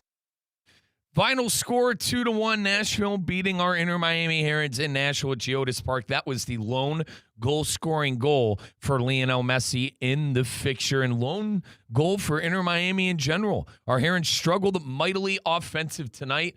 Let's hear a couple more highlights. Here's Luis Suarez going off the bar early in the first half. Now he's on the move. DePaul. Great ball in the box. Suarez. He's 1v1 with Willis. A tough angle shot went off the bar. Went off the post on the near side. He got it past Willis, but the angle was too severe, and it went off the woodwork. Off the woodwork for Suarez there early in the first half, and then Tadio Allende missing a big chance right in front of the net. Did he get pulled down? Head referee Alan Chapman did not think so. Here's Alba. Low roller in front. Allende was hacked out from behind. He can't believe that he didn't get a foul called as he couldn't make contact with a sliding right foot. He was mugged inside the 6-yard area. Absolutely ripped down to the ground. Everybody's onside. Alba with a beautiful ball to the middle, and it clipped from behind was Tadeo Allende. No call there by referee Alan Chapman. Said play on and chance blown for Inter Miami. Once again, 2-1, our Herons losing to Nashville. Let's go around the MLS, presented by our great friends at Audi. Test drive that brand new A5 today at your local South Florida Audi dealer. 3 fixtures have been played tonight. Charlotte beats NYC FC in New York. That one finished 0-0 at the end of regulation. Extra time, not a thing. Penalty kicks. Charlotte advances through penalties, or rather, not advances. They win the fixture. A Game 3, a do-or-die Game 3 will be in Charlotte coming up. So there is a Game 3 between Charlotte and NYCFC. NYCFC won the first fixture, Charlotte winning this one in penalties. Our Inter Miami Herons, as I've mentioned, losers. We will have a Game 3 tonight, or Game 3 Saturday night, next Saturday night, in Fort Lauderdale at Chase Stadium. Do or die, win or go home for both of those teams. Chicago losing to Philadelphia. Philadelphia, the lone team so far on the MLS table that is moving on to the second round. Philadelphia won in penalty kicks the first time around, and then they win 3-0 tonight. Taking a look at a couple of the other fixtures, Vancouver won 3-0 against FC Dallas. They have a chance to close the series out in Dallas tonight. That one is in the 14th minute, 0-0 between Dallas and Vancouver. Portland and San Diego also in that 14th minute, 0-0 is the score there. And in that first fixture with Portland and San Diego, the number 1 seed in the Western Conference, won 2-1. So San Diego with a chance to close things out in Portland tonight. More fixtures still to be played include FC Cincinnati and Columbus. Cincinnati leads that series 1-0. Minnesota United and Seattle. Minnesota leads the series 1-0. And then LAFC and Austin. LAFC is up 1-0. They have a chance to close things out coming up in Austin. So that's around the MLS, presented by our good friends at Audi. Test drive the new A5 at your local South Florida Audi dealer. That's all the time we have tonight on our Inter Miami postgame show. Hope everyone enjoyed a little Inter Miami football on your Inter Miami flagship station, ESPN 106.3, your proud home of Lionel Messi and Inter Miami football. Final score at Geodis Park, 2-1. Appreciate Ken LaVicka on the play-by-play. My guy does a fantastic job, and he did a great job again tonight. Not the result that we wanted here, but at least we get to see our Herons again at home, right? Another chance to see our Herons at home and Lionel Messi. And let's hope that they're able to achieve victory in the do-or-die Game 3. South Florida fans, let's make sure we're loud and proud for our Herons. We'll catch up with you guys next Saturday. Everyone have a great night. Appreciate everyone who watched on YouTube, listened on 106.3, listened on that ESPN South Florida app. Download that ESPN South Florida app. Folks, it is the way to listen to the game. ESPN South Florida app, you download the app and you can listen to all things that we have going on ESPN 106.3. You can listen to our local shows. You can listen to Inter Miami football. All of it is on the app. That's the ESPN South Florida app. We'll catch up with you guys next time. Bye. We now return to our regularly scheduled programming already in progress on ESPN 106.3.